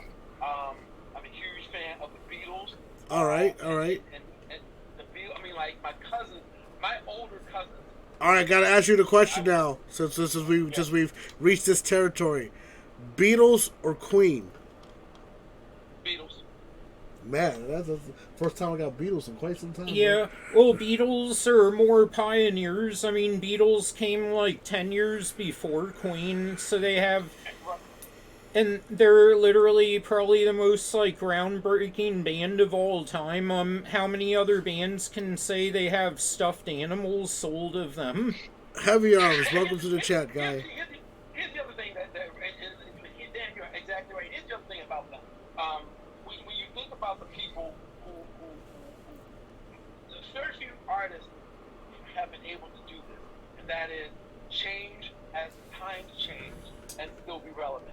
Because if you listen to Mop Top, Black Suit, Skinny Tie Beatles, and then Get Back Beatles, those are two different bands. That's true. They're relevant to the time. That's true. And Prince did the same thing. If you listen to I Want to Be Your Lover Prince, and then there's the Purple Rain Prince, and then there's Housequake Prince. Those are three different people. But they was all nasty though. Yeah, yeah. I love me some Prince. I got a real soft spot for what I call the ugly '80s, man. Man, you give me a lot of those Euro bands. You give me some Hall and Oates. You give me some Tony Basil. You give me some Bangles.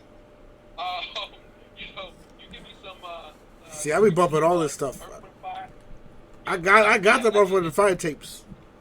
Yeah, My mom got me on that stuff. And so the music that kind of appeals to me, that hits me nowadays, is stuff that like takes that spirit. Like, you know, like when my boy Bruno Mars bounced onto the scene, I was like, oh snap, this man got an old soul, because this man is like hitting it. You know what I mean? You know, with JT went solo. Nah, he did that throwback style, Jay. He did that '90s style, that new Jack Swing joint with Cardi B. You know, right. You know, you hear some stuff, and you're like, oh my God, wait a minute, hold up, Teddy Riley up in here with, you know. You know. So artists now they're kind of rolling with that OG flavor. All right, we're gonna hold on for just a sec, my guy. Hey, hold on for just a sec, my guy, because Dan has to go ahead and start his next segment. I don't know why he can't just do this one. Yeah, I don't know why it does this. With Anchor, they only let you record in half-hour increments. Oh, that's rough. Okay, when you're back, let me know, and I'll pick up. I'll start. All right, we're about to be back in just a sec. We're back. We're back. All right. All right. So here's the thing. I realized that We got shout outs in the chat right now, because someone asked. I thought the question was Beatles or the Stones, and now we got people said. The other guy said Beatles over here. He says he appreciates the Stones. I don't know, man. I'd go Stones over Beatles, to be honest. Here's the thing. I appreciate them both, but you asked my favorite. You know what I'm saying? Yeah, exactly. Yeah, Stones. Because look, I got. If you take a look at my iPhone right now, when I'm in the car, if you take a look at my Beatles playlist, if you take a look at my Stones playlist, my Beatles playlist is double the amount of Stones. You know what I mean? And Nice. And and that's all I'm saying. I mean, but they both are good. It's just that got one more than the other. And because when you listen to the Beatles, you are, because of how they were able to grow through the time and become relevant to whatever decade and era. It's almost like time travel. Yep. Because you're hearing 60s stuff that sounds like it should be already sitting up there with Chubby Checker, and then you listening to some heavy, funky, psychedelic stuff like it should be up there with Hendrix. Then you listen to some stuff that looks like it should be up there with Fly and the Family Stone or Barry White. And it's all the same four cats. You know what I'm saying? So that's why I lean. That's the only reason why. That's why the pendulum swings. There's got to be a reason for the differentiation, and that's the reason. But here's what I'm saying. I realize that when I say you like the music that you like, I find it happens more and more the older I get, is because the people who I like now that are new, when I listen to them, something about them feels old school. So even though they're a brand new person, or somebody that's under 30, I realize the thing that's appealing to me is that style. Whether it's rock and roll style that touches back on, okay, this guy these guys right here, they're tapping into that Rolling Stones kind of vibe. Or this person right here, that person's got that old Commodore's vibe. Something's going on. This person right here feels like he's dipping his toe in the Michael Jackson pool. But so even though they may be brand new artists, they're appealing to my old school sensibility. Yeah, man. Listen, music's a universal language, and universal is also, the testament of the times. You know what I'm saying? Whatever styles and whatever trends that were going on during that time is reflected in your music, and when you listen to music from those different eras, it comes back to that. Yeah. Yep, it takes your mind back to it. I like to listen to old 80s house. So hearing the 808s or whatever, basically everything that sounds like, every song that sounds like it could be on the Streets of Rage 2 soundtrack, all right? That's my funk right there, all right? Well, okay, so my crazy collection, and you actually sort of mentioned it already, the one collection that I have, you make a playlist that seems to be a conglomeration of a lot of the different people, but they're all coming from the same era. That's my playlist that I entitled New Jack Swing. You know, I got some Johnny Gill on there. I got some Velvet Defoe on there. I got some Tony, some new edition. Hey, Tony coming back. Tony coming back. But then again, I saw it on the internet, so you know, it's the internet. True. That's true. So I got some Teddy Riley. You know, so my New Jack Swing collection. Yeah, that's something about that always. That's something when you New Jack Swing always. Oh, we got somebody. He's going hard for the Stones right now. He said it's all about the Stones. Painted Black, Sympathy for the Devil, Start Me Up, Satisfaction, Give Me Shelter. You know what I'm saying? Wild Horses, Can't You Hear Me Knocking, Can't Always Get What You Want, Midnight River. List goes on. I'm like, listen. Let me just say this. Let me just say this to all due respect. Great, you can read the discography. Wonderful. Damn. They're all great songs, but that doesn't mean that I don't like the Beatles more. You like the Stones more, and you read the discography. Get it? What is wrong with people nowadays? They can't get the fact that you can like a thing, and I can like a thing. You can like a Star Wars, and I can like a Star Trek, and it doesn't mean that we gotta like go. I mean, he wasn't really saying it in a confrontational type thing. He was just saying, "Yo, Stones is my shit." You can say you love Star Wars the best, and I start listing off every Star Trek movie. It's not going to make you like Star Trek more. It's just, I can list off the movies. So, yeah, those are some fantastic songs. My favorite Rolling Stone song, by the way, Shatter. Oh, yeah. Shatter. Hey, Dope, you hear that? Shatter, bro. That's the jam. That's his jam. Shatter is the capital S with a sugar honey iced tea. Shatter. Oh my gosh. And that one is funny because you don't really get to hear that on the radio a lot. You don't hear people pumping it when you go around a lot. If you're just at a bar, nobody's playing that. They're playing like some of the other ones that you name. That's like, you know, back in the day, we would call it a side B cut. You know what I mean? Yeah. They would call it a side B cut. Hey, sometimes those side B's be golden. Yeah. So a little bit wrong. And by the way, I meant that play.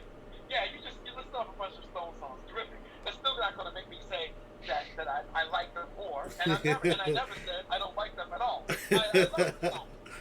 love the Stones. But I just want to point out people, when you start listing off things, great. That just means you hooked on phonics and you can read. Great. It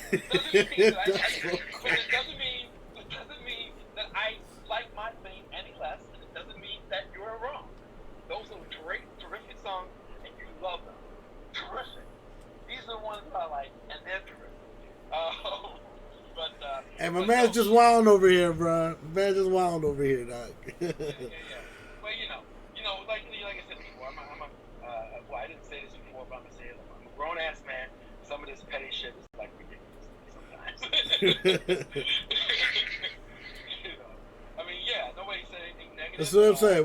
It's all jokes out here. It's all love. It's all love with the nostalgia nerds. Nobody said anything negative. Man, I'm a nerd to be heard. I'm a podcast. So, Brett, who are some of your favorite musicians? Oh, geez, I don't know where to start with that, because my music tastes are very broad. Good. But that's what we like to hear. Yeah, I actually enjoy a lot of New Jack Swing music, too, because it really takes me back to my early childhood when it was first popular in the late 80s, early 90s. Kind of like how Nickelodeon has the same effect on me. So when you mentioned, like, Teddy Riley and Tony, I'm like, yep, I know who those bands are. Very good. Oh, man. I'm not gonna lie, it wasn't until recently when I found out that nobody in Tony is actually named Tony. Oh, really? Yeah. I didn't know that.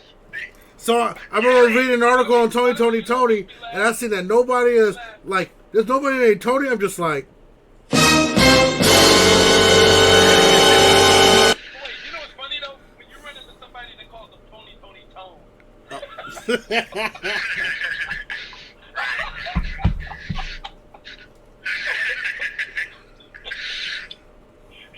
I ain't gonna lie, I was that guy until just now. Yeah, I'm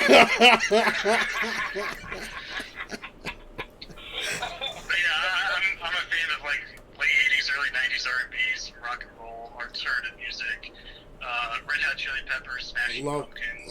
Love them. Love them. That comes to mind. Love them. Yeah. Many more bands, but we don't have enough time to list them all. It's in that realm. Man. I love Smashing Pumpkins as a kid, and lo and behold, as growing up, like knowing that Billy Corgan was originally part of the project that would eventually become my favorite band, Static X, which I still listen to this day. Rest in peace, Wade Static. Always, I'll always be my favorite guy. You know what I'm saying? Okay, I got a question for the room. All right. Can I take over the show for half a second? Go for it. My question to the room is, in the world of music, guilty pleasure. That style, that artist that you listen to, that if I didn't ask the question, you'd never want anybody to find out that's what you All right, chat. You heard what he said, man. Who is your musical guilty pleasure? Hit us up in the comments right now. By the way, let me start out, okay?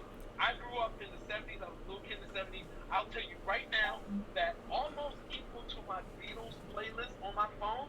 I'll tell you my guilty pleasure. I'll start it off. There you go. Sorry, you cut out. Who was it? The Partridge Family. Oh! Yeah, I love their song. Oh, that's a... What? The closet is out in the world now. I keep it in the closet. I don't tell nobody that. There time when I'm driving through Crenshaw out here in LA and my windows are rolled up and the glass is soundproof, but inside I'm like, I think I love you. Wow. Hey. That works. That works. Hey, Brett, what's your guilty pleasure? What's your musical guilty pleasure? Oh, jeez. I have to think about that. Well, I mean, a lot of boy bands were popular in the mid-90s, and a lot of kids were like, oh, you listen to that, or you listen to this. I even before people started, like, taking sides, I never found a problem with Backstreet Boys. I always liked, like, the what's the one? Quit Playing Games with My Heart. That's it from 95. Yeah, I found that to be pretty catchy, but I didn't want anyone to know I liked the boy band. I'm in a similar boat because I low key love old boy band music, like I'll just be over here like chilling. You know what I'm saying? We got rap playing on the jukebox. Somebody mess around, put Step by Step from New Kids on the Block, and I'm just step by step.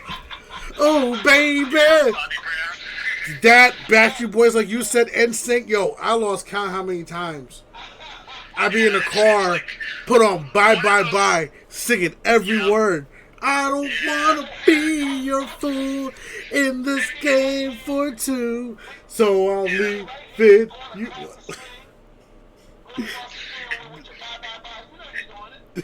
That's right. I mean, yeah, if you hear it in a room, everyone stops and just... Everyone learned that move seeing the commercial for Darren's Dance Cruise. Remember that? Remember that commercial? You know what I'm saying? You know what I'm saying? Ain't no lie.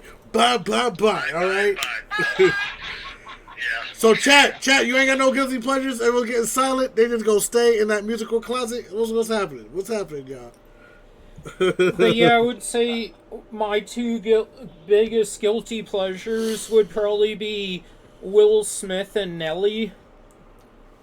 Oh. Like some Big Willie style?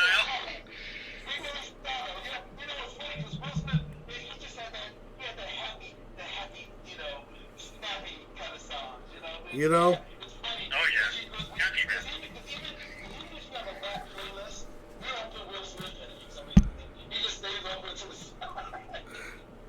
Now, man, I remember like in the early 2000s, like, especially if you were like an Eminem fan, it was cool to hate Will Smith. And then he goes, he drops a track, and he goes, and at the end of the verse, he goes, oh yeah, let me see you drop one verse without a curse. And I'm just like, damn, Will, you didn't have to come for them like that, bro. Like,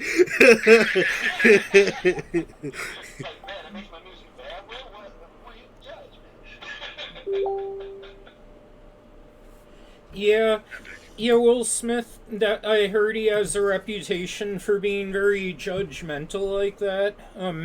But yeah, that all started because what's it called? After he beat Eminem at the '99 I think it was VMAs for Best Rap Album of the Year, and he says like, "See, and I didn't even need a curse to win an award." So. But he needed a slap when he won the win, didn't he? Yeah, he did. Man. Okay, I like this. I want to hear what the chat has to say. Yeah, man. I don't know, chat's getting awfully quiet. I guess nobody wants to reveal their guilty pleasure.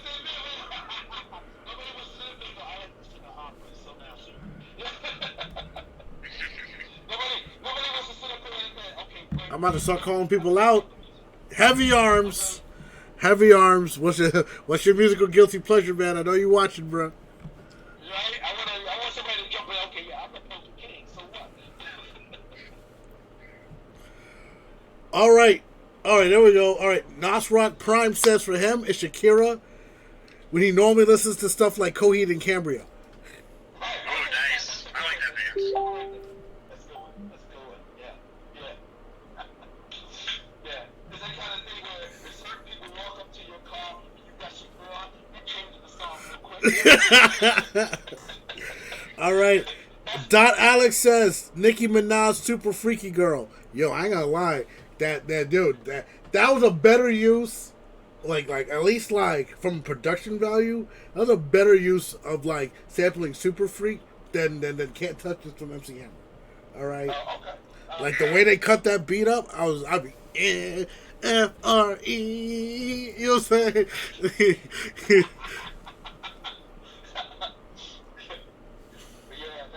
I think that's the spirit of what we're talking about. You know, there's people, the majority of people that you know and know you would roll up while you would listen to a song. You would change it real quick. That's that guilty pleasure. Yep. Remember Tommy Boy? Remember Tommy Boy when they were driving in the car and then like, you know, the Carpenters came on and they both wanted to admit like they didn't like it, but then the next thing you know, don't you remember you told me you loved me? That's what I mean by guilty pleasure. In fact, that reminds me of. You guys ever see Harold and Kumar go to White Castle? Long time ago, but yeah. All right, so you remember when they go and they steal the skateboard punk's truck, and then they take the tape and they put the tape in and they listen to old disco and shit. Yeah. You know what I'm saying? So they're driving and they keep driving, and then unless you know, they listen to Wilson Phillips. Yeah. Me and my best friend would bump that song on car rides because of that fucking movie. Just sitting in the car, just two fat guys, just someday somebody's gonna make you want to turn around and say goodbye. Yeah. I'm sure it helped their record sales at the time. All right. I got someone, he's hitting me up over Facebook. He says he can't comment on Twitch, but his guilty pleasure is Linda Ronstadt. Whoa.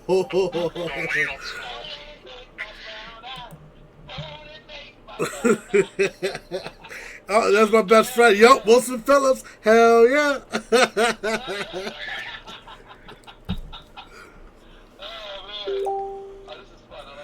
Oh, they're saying, this guy goes, Pat Benatar, Love is a Battlefield. See, this is how I know, because this guy's been my best friend since like 7th grade. That's how I know this is like my hetero life mate over here, because I love Pat Benatar, but my favorite song from her is actually Invincible.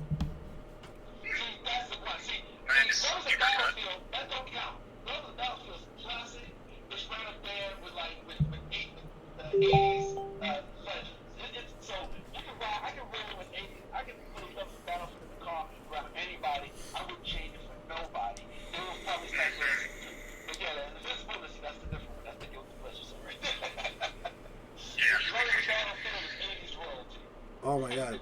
But yeah, I love 80s music, especially old new wave. Alright? I wish I could go back in time and hang out with all those goth kids, you know, the makeup and the crazy hair. I mean, I do that nowadays, but they listen to more industrial, like harder, like faster tempo stuff. You know what I'm saying? So yeah, like every now and then they'll have like 80s night where they're playing like old school, like Depeche Mode and New Order and stuff like that. But like, you know what I'm saying? Yeah. But yeah, I love going out to those like goth parties and stuff and stuff. And mind you, I still got like a sore thumb. I'm not gonna lie, but I love every second of it. So,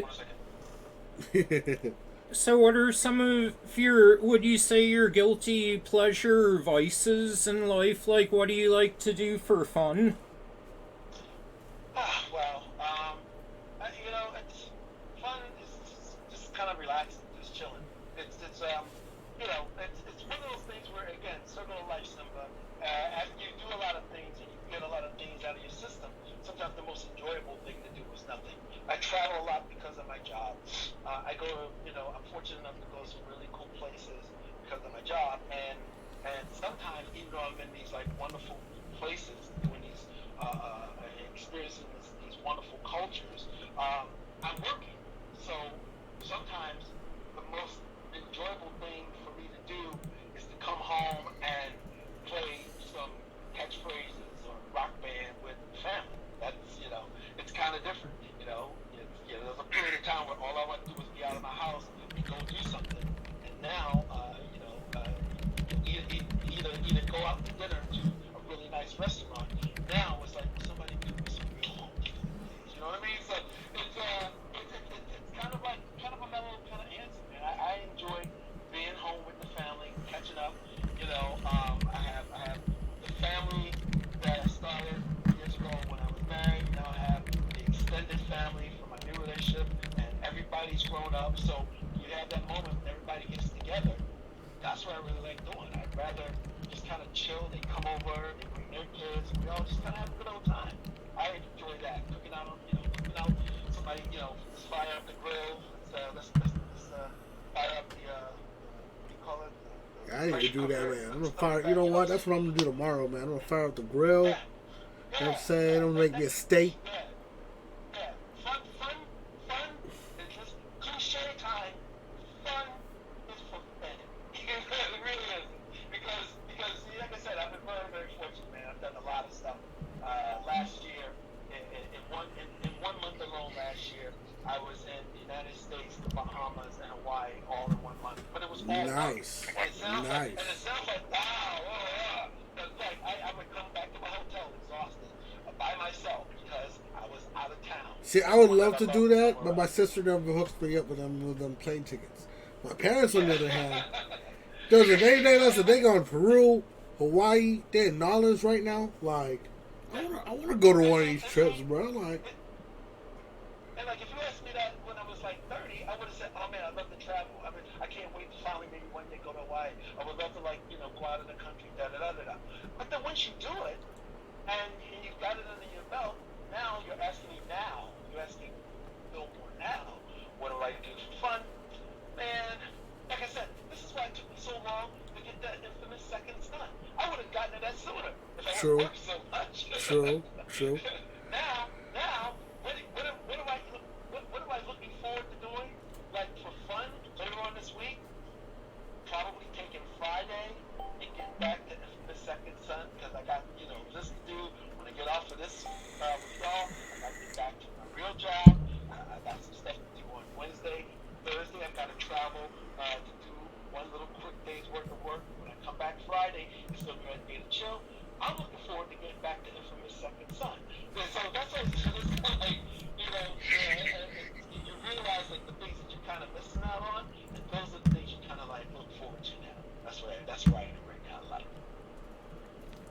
All set. Yeah, man. All right, what's the dopest place you've been to? Oh wow, that's a very good question. You know what? Ding, ding, ding. I'm writing that one down. I have a short list of questions that I've never asked. But I get asked pretty much the same thing. Whenever I make appearances or do podcasts and stuff.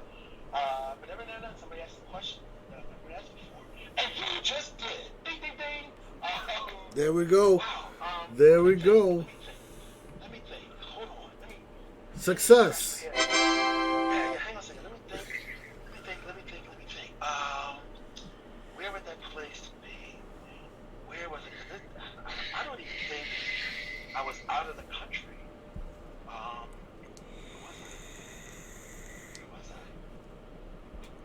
Okay, you know what? I think I gotta say it was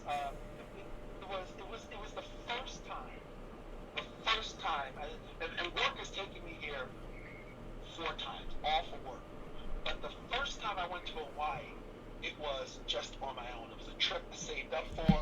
I hadn't even started working at Nickelodeon yet, and I think I appreciated it because I worked for it, and I saved up my money for it, and booked the reservation a year in advance, and planned this whole thing out. And so it was like an excursion. Jurassic Park had just come out a couple years earlier, so we took a sightseeing tour to all the locations where they shot, Nice. moments from the I film. love and Beast that of kind of Jurassic stuff. Park. Yeah. They shot a lot of it on the island of Hawaii. So we rented, did the whole chopper tour, and as soon as you saw stuff, you go, yep, that's it right there. Yep, that's the waterfalls right there. And so that was really, really cool because it was a vacation that my family, at the time, my ex-wife and I saved up for, and we planned it. And like I said, it was on the heels of Jurassic Park. And even though I've gone back for work, like for real work, to various islands, that first trip, man, it was just like, it was like I stepped into a movie. You know what I mean? I stepped into a movie, and in the back of my mind, because even when I've gone on and done like sightseeing things when I was on the island for various work things, it was almost like it was always, gotta wrap it up. I gotta get back to the set. You know what I mean? Gotta get back to the set. I produced season 3 of this show on CBS called Love Island USA, and it shot in Hawaii. But it was a work trip, so it was always kind of do a little thing maybe on the weekend, but you gotta get back to work, or can't do anything this week because we got a long shoot day. You got an early call in the morning. But that was that first trip. Even before pre-Nickelodeon, it was relaxing and it was amazing, and it was stepped into a movie because I'm a huge fan of the first Jurassic Park movie, and it was really cool. Yeah, I remember when that came out, I was only like 8 and my parents wouldn't let me see it because they thought it would be too scary for me. My son was mad because he was like about 8 years old too, and he was mad because we didn't take him. No, this trip is just for mommy. There's no dinosaurs here, son. Yeah, I know, and not one movie I've ever seen has actually scared me. That's the funny thing. They wouldn't let me see Jurassic Park, but yet not one single horror movie I've ever seen in my life has ever scared me, and I'm a huge fan of the genre. Yeah. It was one of those. It was groundbreaking. And just to find out where they shot it and to be able to see some of those tropical locales with my own eyes. That was really one of the coolest experiences that I can recall. Hey man, in my case, it's like most horror movies don't really scare me. If anything, they got anything like zombie or zombie related, just this horde of people that used to be people, then they get you and now you're one of them. Any type of movie like that always gets me. Like I'm waiting for them to finish The Last of Us on HBO so I can just watch the whole thing in one shot. Cause those always get I always love zombie movies and stuff. Night of the Living Dead, Dawn of the Dead. You know what I mean? Freaking technically Idle Hands, because guys with zombie and stuff, and all kinds of stuff like that. But but you know what really gets me though? Any of those movies that's anything body snatching, anything has to do with something body snatching. Well, my boy over here said, White Noise was scary bad. Listen, you remember when we went to go watch that movie, bruh? Kingpin, you remember how mad I was at the end of that movie and thinking to myself, I swear to God, if I didn't see this movie for free, I'd ask for a refund. But yeah, man, I love scary movies, man. You can't see, if you're watching the stream right here, you can't see, but there's a big old Halloween poster on my wall Oh, it finished 2 weeks ago? Alright, bet. I'm going to binge that now. Good guy. Hey, good look to Alex. But yeah, man, freaking love me some Lou. I love horror movies, man. I love Freddy. I love Freddy. Freddy makes me laugh. Yeah, I remember on Nick Arcade there was that one segment where the game was you had to mention the 3 superheroes on the board, and that one kid answers Freddy Krueger. You're just like, what? I gotta tell you, I don't know if there will ever be a time where I can openly talk about the crazy answers.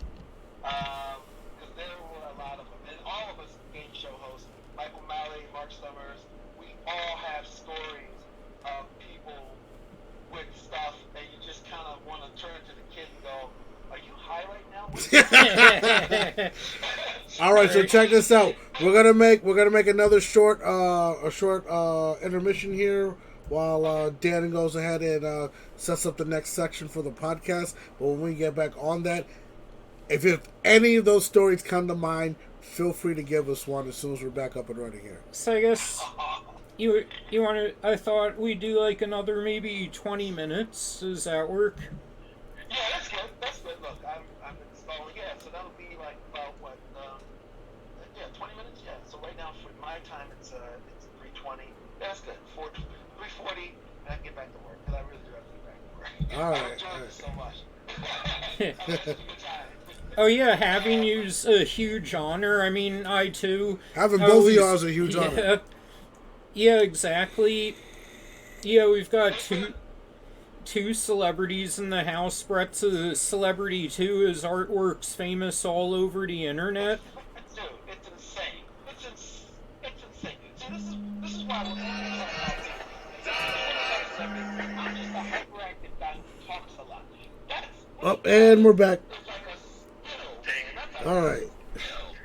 Sorry, I lost you for a moment. Hey, not a problem. Hey, not a problem, man. To get dinner, so I can only stay for like 5-10 more minutes. Oh yeah, we're about to wrap it up in the next like 20 or so minutes. Okay. So, yeah, 5:30. I gotta go. All right, got it. Ready? All right. We're back. All right. So, yeah, Philly, you were talking about people on your show who half the times they would give answers where you're like, are you high right now? Well, listen, if you really remember what I said exactly, I said, I wish I could talk about all the times that I thought, are you high? Because here's the thing, and this is like a really interesting place where I responsibly have learned I have to go. Now, all of these kids are grown-ups, and they did some really, really ridiculous things. However, I was a grown-up man, and they were children. And if I were to even recant these stories, all I am is just a grown-up man talking smack about a bunch of, little kids. All right. Cool. He's got a point. Which is why I said, I wish that I could. All right. Fair enough. You know what I'm saying? I respect the fact that, look, we can have fun, we can have laughs. If they were grown-ups, then maybe I'd have fun with them, But since they were children, I don't think that's fair. All right. That's fair. That's 100% fair. Because I tell you this right now, if I was hosting Nick Arcade, I'd be going off with the kids like Steve Harvey do on Family Feud. Like, you can't say that on television. What? Somehow makes it better. I would go there, all the way there, and they weren't grown. Steve Harvey's talking to an adult, and as an adult, Yeah. you sit up and go, dude, what were you thinking? But as a little kid, what were you thinking? I don't know, Withers? I don't know.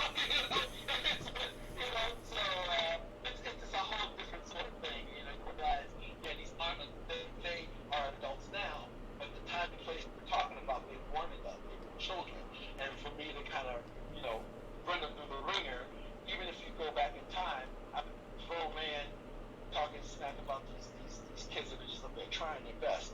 But some of the answers, man, oh my gosh. I'm pretty sure you had a poker face a lot. You had a really good poker face a lot of times. There's a lot of times, I tell you something I can't take. There have been a lot of times when their answers were so ridiculous.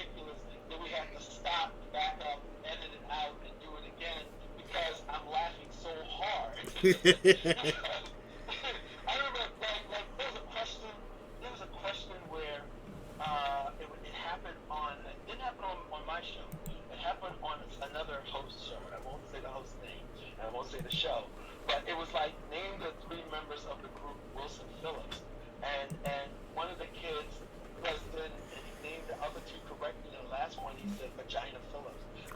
So, Vagina Phillips, no. Dang. Dang. I remember the question that was asked on Arcade where it was about, there's a saying about a famous battle that was lost in Texas. The saying is, remember thee, and the kid buzzed in and said, Amico. And I'm like, Amico? Hey, he was close. He was close. He was close. A lot of them were some of them were close at Freudian slips like that. But then some of them were just kind of like, hey. Yeah. All right. So, oh man, this was quite the journey, man. But yeah, so what are some of your current or upcoming projects?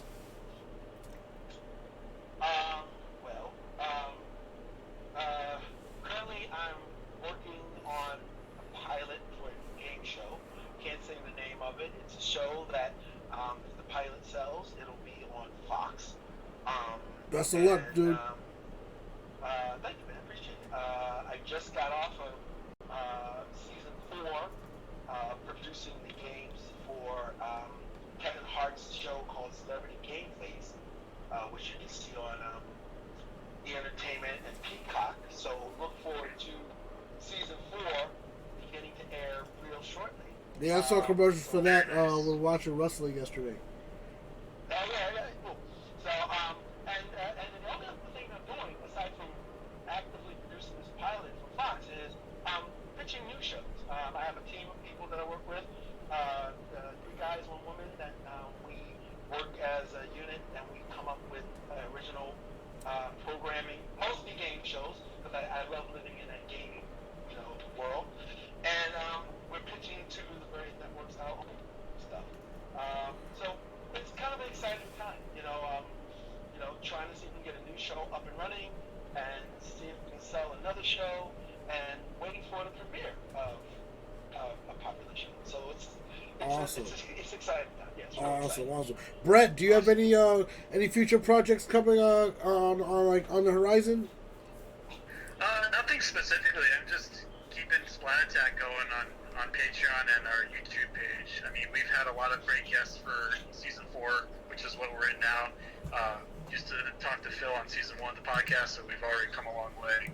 And we're just excited to see where the podcast goes. Man, I'm pulling you up right now, man. Let me just say about this podcast. I know you got about this podcast. Guys, you're doing a great. You do the nostalgia factor. Like, you bring in the real, authentic love to all things nostalgia.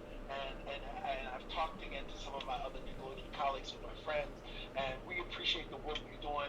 Season 1, you and I were chatting. Just sent you a follow, bro.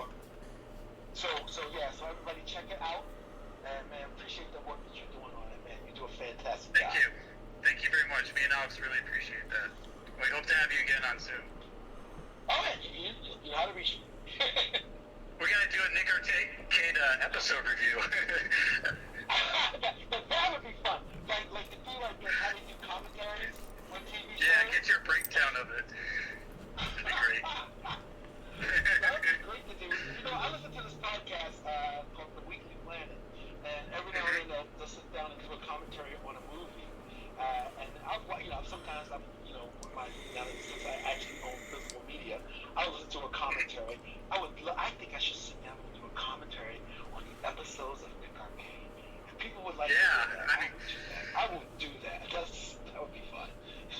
I'm really into big bonus features like that. I mean, that's part of the why I got into DVD and Blu-ray collecting in the first place. And unfortunately, Nickelodeon never came out with like a complete series for any of the game shows on DVD or Blu-ray. So I think that'd be the great next step to further up the hype for Nick Arcade again.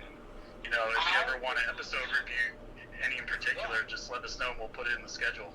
I can see it now, man. Nick Arcade 2023. All right, you're gonna hop on Call of Duty Warzone and not get sniped. All right, like you gotta last 30 seconds, man. Come on, you can do it. Because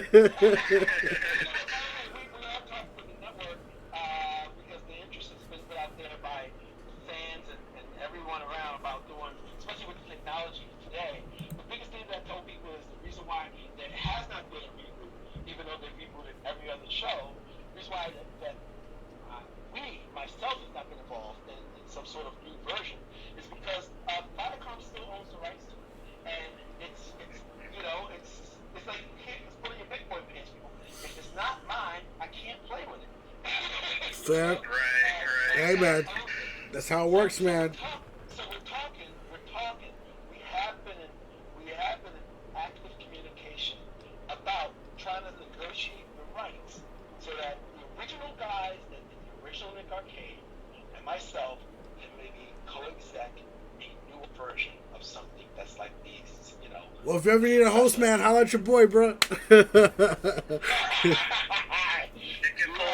be wonderful. I will I'll get the same high top fade that you had back then. You know what I'm saying? It'll come back in style. It's about time. Yeah, man, and I got some colorful shirts too, bro. Awesome.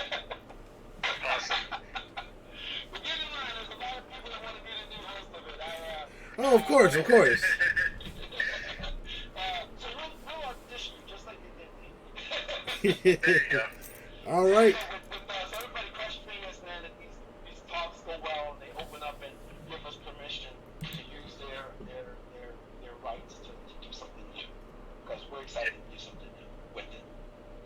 Fans are clamoring for it. All right. So as soon as word hits that audition for the new Nick Arcade, I'm on the first plane to California, bro.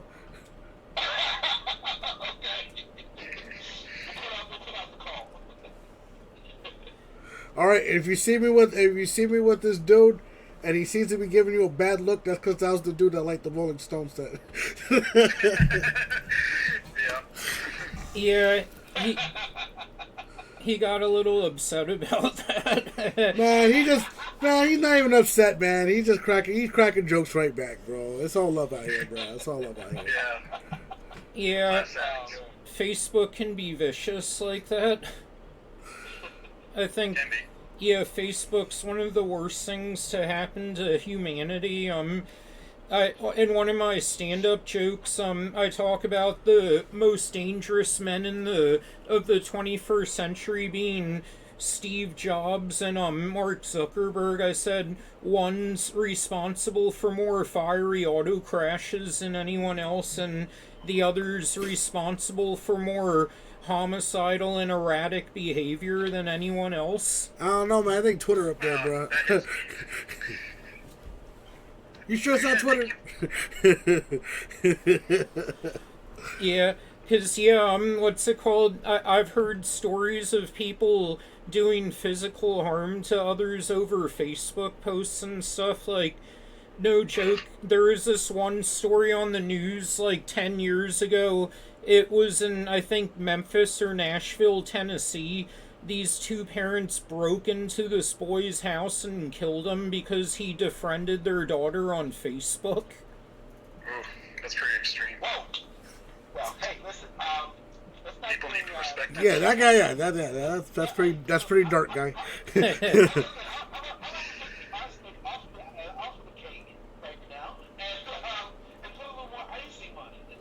Yeah, exactly.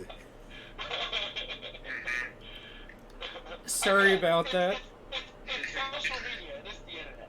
I have a tendency to not quote third-party things, and even when it's like, hey, unless it's some place where it's official. Like I said earlier about the movie, if it's not IGN, then it's just somebody talking. But like I said, best of luck with your new project. Best of luck with trying to get Nick Arcade back up and running. I mean, I'll definitely be, keeping my eyes peeled for that. Brett, I just added a follow. I just gave you a follow on YouTube. You know what I'm saying? You'll see the red and black icon. Yeah, that's me. Awesome. So I'll be more than happy to be in your comments when you guys go live. Yeah. Surprisingly, we're still trying to figure out how to integrate live streams more effectively with our podcast. So who knows? You could be. Man. Like YouTube. Yeah, YouTube live streams are like tricky. So I mainly just like I'll stream on Twitch, and I give them with my dude. They have the clause in their thing where you can't. Anything you put on Twitch has to be Twitch exclusive for at least 24 hours, and then I put it on YouTube. Gotcha. You know what I mean? So you'll be able to watch this whole video on YouTube in 24 hours. Sounds good. Send me a link. Will do. Will do. So, Phil, do you ever miss living in Florida? No, actually. And nothing in Florida. It was. I remember when I first moved to California. My son had another year in high school. His mom and I, unfortunately, just parted ways.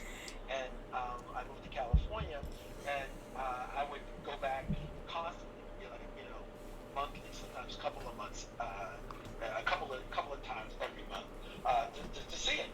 And I remember the first time I was away for like maybe 3 weeks, and then I went back to Florida to spend some time with my son.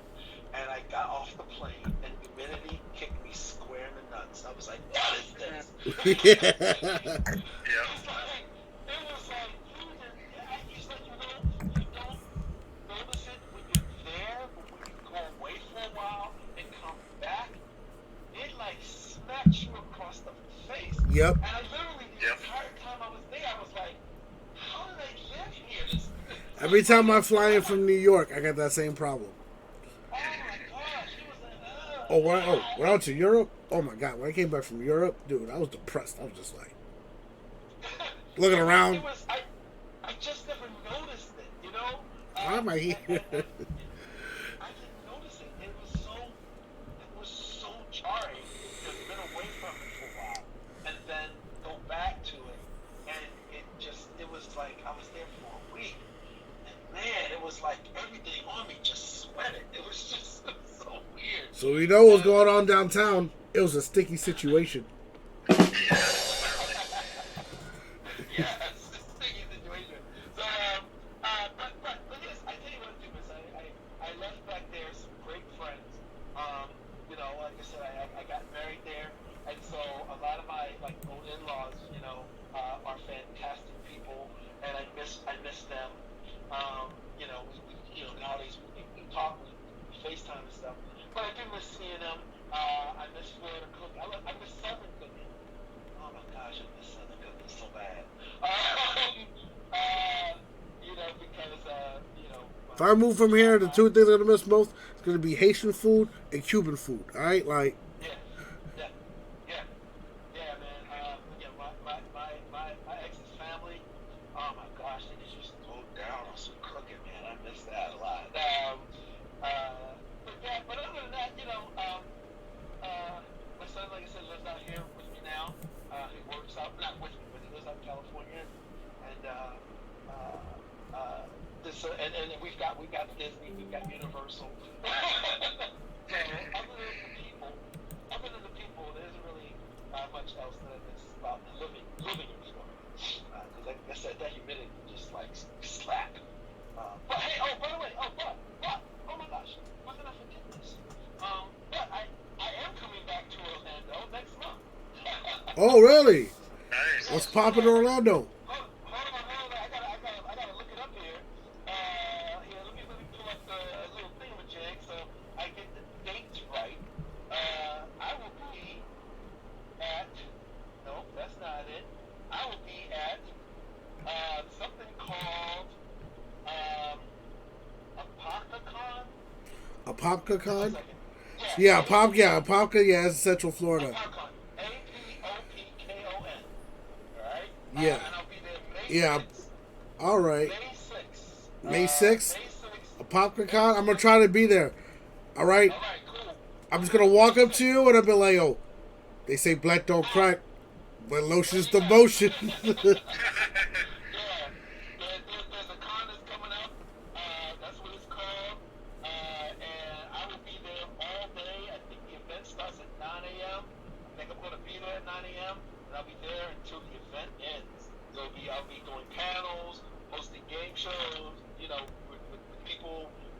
audience, taking Q&A, signing autographs, the whole 9 yards. That's May 6th at a thing called, if you go to apopkon.com. All right, you hear them, folks. apopkon.com. Right. It's not even Apopka. It's like, I'm saying Apopka, but it's really apopkon.com. A popcorn. I like that. Apopkon. Yeah, just Apopkon. All right, just drop that in the comments. Go. All right. Before we conclude, Brett, Phil, where can your fans find you? And is there a platform for you to interact with fans? Yeah, so we're Splat Attack Podcast. Our main presences online are on YouTube at Splat Attack Podcast. Same handle on Instagram. You can definitely interact with us either in the comments there or community posts or Instagram as well. We do have a Facebook page. I don't really update it. I think that's on Alex's end because I just stick to 1 or 2 social media routes so I don't get burnt out. But we're there. We also have a Patreon if you guys want some exclusive bonus episodes and bonus content, behind the scenes stuff. So that's great for anyone who's a big fan of our work and wants to see just a little bit more. I'm actually finishing up Legends of the Hidden Temple special episode that's going to be releasing this Friday too. So if anyone's a fan of that show, you can check it out there. And just Dropping links in the comments as we speak. And Phil, where's a platform to interact and check out your current projects, where fans can check out your current projects and follow you? Instagram, YouTube. Oh, sorry. No, go ahead. I'm sorry. Go ahead. No, we're talking to you, Phil. You go. No, he just went. Yeah. Look, mine is simple. It's my name, Philmore, PhilMoore, the number 4 and the letter U. That's both on Instagram and on Twitter. Except I did that Prince thing for you. So, Philmore for you, both Instagram and on Twitter. I do have a Facebook page that has Phil Moore. You know it's the right one because it is the robot chicken sort of doll of me in the little picture. Because I work so much, please don't be mad if I don't respond right away. But when I do jump on any of those platforms, I do get back, I do talk. Dan will tell you he hit me up. Then it was like a few days, and I got back to him. I apologized profusely, and this happened here today. At times I'm a little tardy to the party, but I do get back to the folks. All right, like I said, I dropped them links in the chat. Anybody in the chat interested in checking out any of these gentlemen's works, past, current, and future, feel free to hit those links in the chat. Well, ladies and gentlemen tuning in, this has been another episode of Vanilla Weiss and the Nostalgic Nerds, and we thank you all so much for tuning in, and a huge thank you to our 3 guests, my man Zero, my man Brett, and of course, the man, the myth, the legend himself, my man Phil Moore. Challenge! Ladies and gentlemen, we will be back soon for another episode of Vanilla Weiss and the Nostalgic Nerds. So, good night and good luck. All right, for those watching on Twitch, it's your boy AF to the Z. We out this piece like fat kids in dodgeball. Deuces. But yeah, Phil, it has been the biggest honor, and such a pleasure having you on.